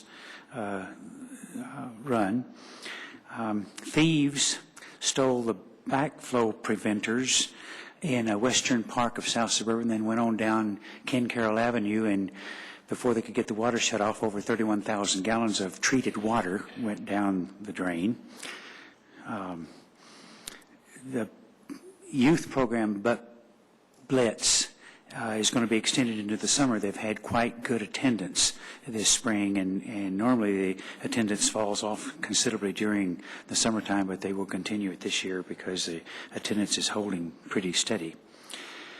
The CML Policy Committee recommended certain changes to be voted on at the business meeting at the annual conference. That same day that was going on, I missed the E470 Authority meeting because of the two meetings are scheduled for pretty much the same time. The Jefferson County Planning Active Community Environmental Workshop. I got a phone call from the Public Health Department yesterday about extending it to not only council members and staff, city staff, but also to the general public. It's going to be talking about the connections between community design and public health, and how do land use issues impact health. And this is, they've got a panel set up to talk about several of these things. And I've got information about that if anybody would like to have it. The Senior Resource Center workshop on aging is June the 28th, and I've got also information if you need on that, you would like to attend. RTD at the Denver Union Station, they're displaying a new rail car, and there's been RTD briefing. That's going to occur Monday the 23rd at 4 p.m. at the Denver Union Station. I don't have any more detail than just at the Denver Union Station. This coming Sunday is the Air Life Memorial Run. It starts at Hudson Gardens. It'll be impacting, and I don't know if that's impacting any of our streets or just on the Mary Carter Greenway, on the trail. Okay. As soon as the governor signs House Bill 206, the Littleton Housing Authority can start processing our own loans again. You remember I reported to you once before that it was costing us $1,500 to set up a program and then $500 per loan that we were trying to do on renovations. The legislature decided that that was unfair to housing authority who's trying to provide affordable housing to lower income people, and so they removed that restriction, and it's going to save the housing authority several $1,000s over this next year. I attended this afternoon a Mile High Transit Collaborative. There are many foundations involved in a project that's going on in West Denver having to do with affordable housing, and they're building a new library through part of the Denver Bond Project. So it was very interesting, the coalition they put together to pull this off. And I was going to bring it with me today, Doug, but I forgot it until somebody mentioned it a while ago. But the Arapahoe County Early Childhood Council had to do a countywide survey on, and one of the questions had to do with minorities. And I know you're speaking at the CML conference on immigration, and I don't remember the percentage, but there was a large percentage of households in Arapahoe County that people over the age of 14 do not speak any English. And I'll try to get that statistic to you if you want to throw it in somewhere about the need for that. It was a fairly large percentage, and I'm sorry I didn't think to bring it with me tonight. Then I'd like to end up with a proposal to the council. We had in our budget to approve the funding for Rinke Brothers parking lot, and we still have that money. I'd like to propose that we utilize that money to cost share, 50-50 cost share with the downtown merchants and their employees to pay for parking. I had a number of conversations, because downtown's in my council district, with business owners down there, and how it is somewhat, they think, going to be a real struggle of trying to find parking and where they can find it without having to move their cars. So it's a proposal I'd like to see if we could agree on, at least give them a period of time to do some transition planning as to how they can eventually figure out where they're going to be parking. So it would be to cost share, utilizing that money that we'd already set in the budget to deal with parking downtown. And that's a motion. A motion I'd like to make, I guess. Okay, so the motion That's is the easiest way to deal with the it. motion is to cost share with downtown business owners using money budgeted The $23,100. for Rinke parking lot. You own a 50-50 share with merchants who, and we'd probably have to go to the same hang tag system that we've been using in the past for parking permits. Seconded for discussion. Okay. I'm going to leave out the 50-50 share because I don't understand what that means for the motion, if you want to. Okay. But Got a second? Have a discussion. Okay, the 50/50 share had to be that we would utilize our funds to pay half the cost of parking for merchants and their employees. And I say that because a lot of the employees downtown don't make a lot of money, and they're not working full-time. There are a lot of them just working part-time. So when they got to come down there for 6 hours to work on a particular day and have to go move their car because of parking restrictions, I thought this would be a good effort and a good faith on our part to move forward, to give them some time to do some planning and figure out how they're going to be parking in the future. Bruce? I actually, well, this is interesting because I actually had a somewhat similar thought and had asked Chris Gibbons to come up with some data points on this. I believe the number he came up with was 286 businesses downtown. That's the inventory that they have in their base. Yeah. Yes, sir.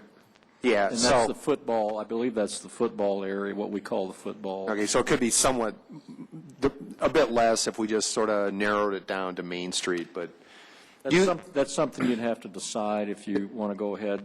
We'll need some direction on implementation and whether it's first come, first serve, and who would qualify. Well, this was sort of the mechanical problem. I mean, if you just take that, say $25,000 and divide it by 286 businesses, hypothetically, that's $87 a business.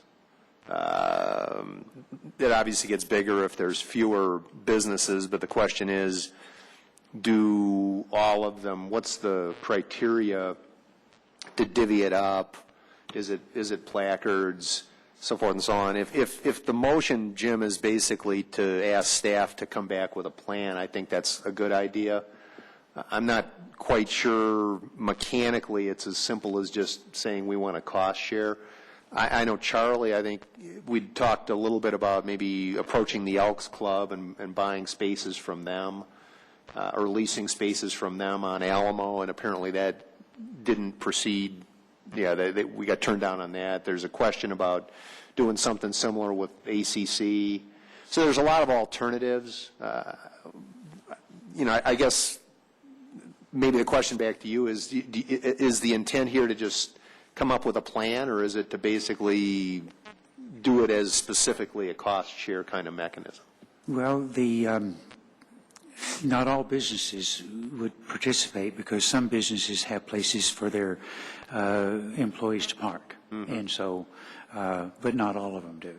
And so I think that there'd be a lot of them that would like to take advantage of convenient parking, shall we say, and how many that would be, I don't know.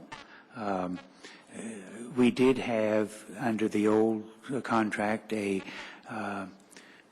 method by which employers or business owners and employees could park on Rinky's lot for long-term parking, longer than the 4 hours it was allowed to do.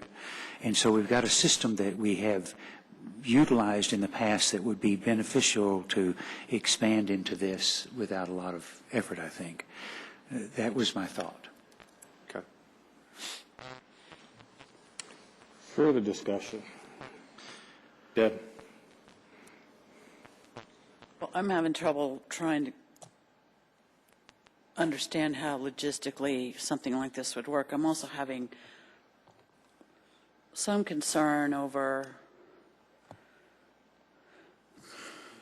how big a solution we're throwing at how big a problem. And we rented 70 spaces over there. Yes, ma'am. And not all of them were used all the time, and we didn't have them in October. And the new contract came, and he took away 6 spaces and cut it from all day to part day. So we're really talking about 66 or 64 spaces that there was a list of people who had hang tags, who many of them didn't use them. They had them but there Yes, weren't. ma'am, and we issued many more, we issued More just as many tags as anybody requested, so there were many more tags issued than there were actual spaces. So apparently that was, people had different time frames, so it was really a pretty Yeah, kind of. open-ended process. I don't know how much he's charging for parking in there. I don't know if there's a monthly rate with a reduction, if you have to park in there every single day. I look at this parking map. There's ample free parking around town. You may have to walk a block or two. I love downtown Littleton, and I support the merchants down there.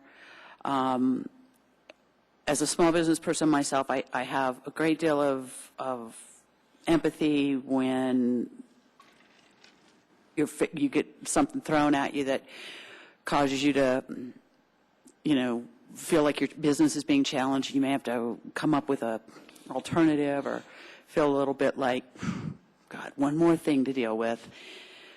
So I get all that, but I have to say, I don't see that there is a big enough problem for us to throw another $26,000 at it. And I know that there will be days where some people have to go around a block a couple of times, and there may be days where someone gets completely frustrated and decides not to shop and then maybe has to come back the next day. But there's going to be a lot more people that do find parking places, a lot more people that are totally cool with parking a couple of blocks away. Not to take up too much time, but I was speaking with some people who live in the Gaylord area, and boy, you want to talk about parking. In the evening, they right now have, I believe it's 7 restaurants on one block that are open in the evenings. Almost every one of those restaurants has a valet program. And those valets go into these alleys and park these cars back just as tight as you can possibly get them. I don't know how they get them back out, but they've got a system going down there. And you know what? Those bars are packed, and those restaurants are packed. And they said that the tavern that's down there has about a 300 capacity, and it is standing room only most nights.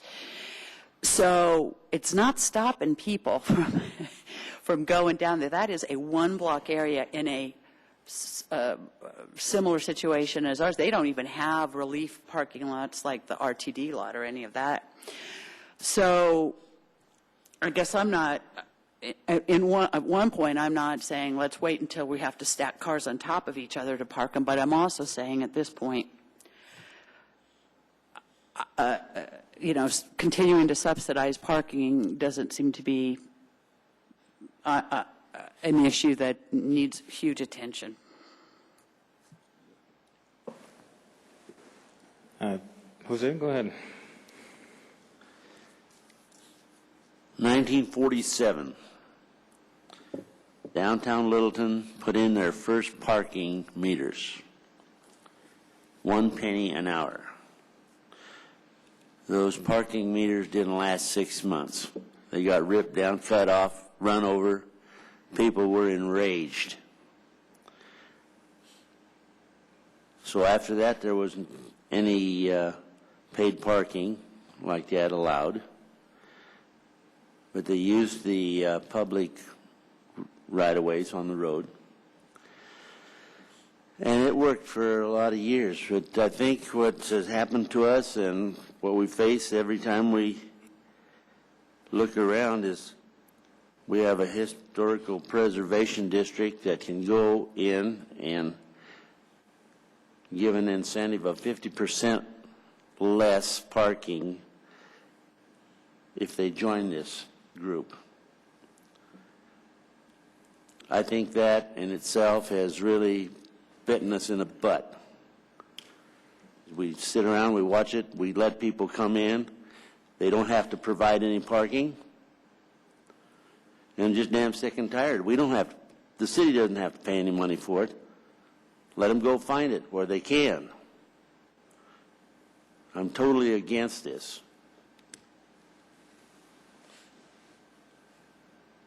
I'm going to pose this. Bruce and I had a conversation about this. As he said, he thought about this a while back. And the problem with administering this is it's impossible to administer this in any manner that's close to fair. And Bruce talked about some of the issues. If you've got 286 businesses, do you just take the $23,000 and distribute among the 286 businesses? And the answer to that is obviously not. That's just giving away taxpayer money to businesses that happen to be downtown. Would you give it just to some of the businesses? And then which ones do you give it to? And that becomes very problematic because there are many businesses downtown that have sufficient parking, off-street parking, for their employees and their customers. And the reason why they have it is because they have spent the money at some point in time to provide the parking. Melting Pot, Jose's Restaurant, the McDonald's, Bradford Auto Body, Valley Feed, Hanson Brothers are just some of the ones that come off the top of my mind that are businesses that have parking that's sufficient to meet their needs. And in some of those instances, they put the parking lots in specifically to meet the city regulations in order to have the off-street parking. So in essence, what we'd be doing is paying taxpayer dollars to subsidize landlords that didn't want to spend the money to provide the facilities that other businesses did provide the money to provide, and yet they want to charge the same lease rates that everybody else charges. Unfortunately, the merchants, who in most instances don't own the buildings that their businesses are in, are caught in the middle. But I'm not sure that I want to go in and mediate disputes between merchants and landlords. And I certainly don't want to take taxpayer dollars and pay or reward some businesses for not making an investment in their own properties. Some landlords not making investments in their own properties when other landlords did. So I don't see any way that we could do this and fairly distribute the money. And I'm sitting right next to Debbie, but this time we agree completely. I'm not sure that there's that big a problem. We have the same number of parking places today in downtown that we had 4 days ago. There are still 134 spaces in Renke's lot. He is intending to lease out those spaces.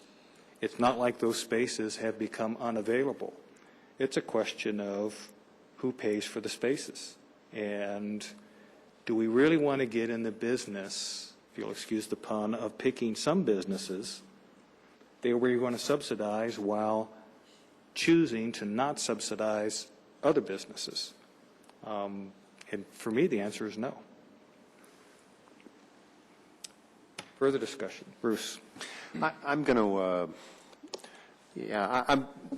I'm not unsympathetic to the issue. I'm going to vote against this particular motion by virtue of the fact that, as Doug suggested and as I mentioned as well, I think it's not necessarily the right answer, although I would like to say I think it is very appropriate for staff to continue to monitor the situation, and if there is a solution in terms of some other lots or other space that's available that maybe could be brought to bear, I'm not opposed to using the money for something that would maybe be a partial replication of what we were doing at Greg's lot, but it to me needs to be investigated, and we need to get past this change period and see what impacts are being felt by who, and certainly if there's a significant impact and there's something we can do to mitigate, I'm all in favor of using the money we budgeted for that effect. But if it turns out that there isn't anywhere near as much of an impact as has been suggested, I think the mayor's point is not invalid, that it's not like these spots are going away during the day. they're going to cost a little bit to use, but on the other hand, the budget issues we've got are not inconsequential, and we've already had that conversation tonight as well. So my 2 cents is I'm going to not vote in favor, but I do think it makes sense to monitor the situation and have people consider alternatives here on the staff side as we go through the rest of the year. Phil? I've also had conversations with staff and looking at potential other solutions that are there. I think this jumps in a little too quickly, Jim, and there are quite a range of lease rates that folks have made available to folks for downtown parking, in addition to the free spaces that are there. Sympathetic. Think the market has to give a little while to kind of settle. Appreciate there may be some, excuse me, adjustment period going on, but I think the solution that is presented is somewhat impractical at this time. So I haven't had face-to-face conversations with staff, but I have had email correspondence with staff on this, and I agree with what most of you have been saying. I think we need to monitor this very carefully. I'm convinced that there's a lot more parking than people realize. The question is it enough, particularly as soon as the Tavern Littleton opens? So it's really important to monitor this. But trying to keep people informed of where these spaces are is important. People talk about walking. I don't think, of course I walk a lot, but I don't think 2 blocks is very far to walk. At ACC, if you park at the most remote part of ACC, you walk more than 2 blocks just to get to that campus. I mean, and then some people don't even get to park on the campus. They park on the side streets, so they're walking 3 blocks, go to school, or to some of them don't want to spend the money, even if they work there, to pay for the parking at ACC, so they park on the public streets. So I think, we need to encourage people to take advantage of free space and then let us see what is happening. But obviously, we want to stay on top of this, as Bruce and several of you have said. So I'm not in favor of this right now. Any other discussion? Council ready to vote? The vote is 6 opposed, with Councilman Taylor voting yes. The motion fails. Anything else? I'm through. Okay. Deb? No report. Can I have your time? Bruce? You have 3 minutes, Bruce. I was going to say, do you want to use some of my notes? You can, if you really want to give a report. Go. Oh, okay. Did you want to talk about the run? No, go ahead. I'll let you do it. All right. Well, just, the Colfax Marathon Relay, the men's entry. We have more modest goals. So Yeah, I was going to say that the participants were Mayor Clark, Deputy City Manager Cortez, Public Services Director Charlie Bloston, James Hooten, who's Tiffany's husband from Tiffany and Finance, and myself. And let's see, the women finished in 4 hours and 4 minutes, which was outstanding. The men finished in 4 hours and 33 minutes, which was under 30 minutes less, 30 minutes slower. But of significance, there were no fatalities. So, we declared that a major victory and then went out for breakfast. So, but it was fun. Other than the challenging temperatures and everybody standing around at Mile High Stadium freezing, waiting for Charlie to show up.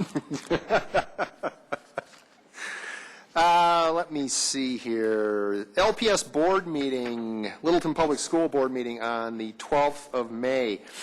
The month of May is not only emergency responder, yes, yeah, how soon they forget. It is also Better Speech and Hearing Month, which is a recognition of the professional speech pathologists and audiology professionals who work to improve who work with people who have communication disabilities, whether it be speech or hearing. And it's not anywhere near as overt as a lot of the disabilities we're familiar with, but they can be just as debilitating if you are in a social or a communicative setting and you can't hear or you can't get your thoughts out. So kudos to the school system for recognizing those professionals. The Littleton Stride for all of you born to run runners will be Sunday, October 23rd, so mark your calendars, a minuscule 6.3 miles. But there's warm-up time. So, and that course is always a challenge because they purposely go out of their way to find as many hills in and around Littleton as they can. And that's for the Littleton Public Schools Foundation. It is. It's for the Littleton Foundation. And they usually get a real good turnout. The weather's usually pretty good, and I forget how many people were there last year, but it's usually several hundred runners for a suburban race is pretty strong. And Bruce, if people can't or don't want to run, they can sponsor students to run. Yeah, absolutely. There's a lot of, there'll probably be some team runners. There's a 10K, usually there's a 3K walk, or a 10K, a 3K, a 10K, a 5K, which is like a 3-mile run, and then a 1-mile fun run around Kettering Park if it's the same course. And yeah, there's certainly a lot of ways to help fund the Littleton Foundation through somebody participating in that event. The interesting tidbit of information that was a news release, the CSAP reading scores came out, and LPS, this was the third graders, they reported 86% of the Littleton Public School third graders were scoring proficient or advanced on the 2011 CSAP reading test, which is a 13 percentage point higher rating than the state average. But interestingly, what they referenced at the board meeting was that when they started doing this in 2005, 77% of the third graders were at proficient and advanced, so they've added 9 percentage points over the intervening, 6 years in terms of the testing, the scores that have been accumulated. So it shows, at a minimum, the progression that what programs are being put in place at LPS are having at least a demonstrable impact in terms of the scores that are being reported. And they're very proud, accordingly, of those results. They also shared a lot of work that they're doing in terms of putting a concussion management plan in place for all sports teams, which is very comprehensive. This is an issue that's getting more and more visibility both at the professional and college level. I believe there was a student, and I don't remember the school, but there was a student maybe a year ago or so, or a bit earlier, who had passed away, a high school student, from a concussion. And the state law that's mandating a lot of this is named after that individual. But this LPS is using a lot of scientific validation techniques. They're doing a lot of baseline scores with computer testing to establish for all athletes in the programs, basically, where are you before you engage in competitive activity. And so then if you have a concussion event, they can go back and retest to sort of see if there's comparability, which is a very effective way of determining without guesswork whether somebody's ready to re-enter competition. And the last thing I wanted to mention was they also presented recent trends in special education law, which is it's a very important area, and again, the school system takes it very seriously in terms of an inclusiveness for folks who have developmental disabilities. And the segue to that is I attended this morning the graduation ceremonies for the transition program, which is kids who have graduated but then stay in a transitional setting through the school system until they reach 21, at which point then they're into more adult services and more mainline adult social and work environments and so forth and so on out of the school system. And it was a major league tearjerker in terms of these kids who have been through the special ed programs, if you will, through the school system for the better part of 12 to 15 years now, moving beyond. So that was a very good program. The ever often imitated, never duplicated merchant plug of the week this week goes to a new business, and a new business located in District 2, I might add. So we've been negligent in terms of recognizing some of those fine District 2 businesses. Maria's Bakery. Now this one is very worthwhile. It's located at 1212 West Littleton Boulevard, which is that little shop-ette area between Datura and Gallup, just a little bit to the east of Taco House there. On the other side of Maria's Bakery is Lon's Barber Shop, and then there's a dance school on the other side. The phone number is 720-628-9931. Specializing in pastries, cakes, flan, all sorts of some of more exotic, true pastry kinds of concoctions. I went in and got a couple of samples just to check the place out. And you didn't bring us any tonight? Well, I came, yeah, so I'll have to deal with Excuses, that, right? Okay, right. All right, point taken. I'll deal with that next week. It's dangerous, be warned, because it's really, really good. So if you get a chance, give them a try. You won't be disappointed. They've got a little thing here at the bottom of the card, and Jim, I'm going to ask you to translate this when I butcher it because it's in Spanish. But it says, pasteles para toda ocasión y mucho más. So I have, Why don't you show it? Why don't you want to go read to it the here? cards? You can. Pass it to Jose. What the hell are you talking about? Yeah, this thing at the bottom here. All right, it says pastries Yeah. for every occasion and much more. Perfect. Okay. Well, I'm sure I said that fluently. Fine. It's all yours. Thank you. I have nothing. I took his time, too. No report. We have our meeting tomorrow night. Great. Well, in that case, if there's nothing else, we are adjourned.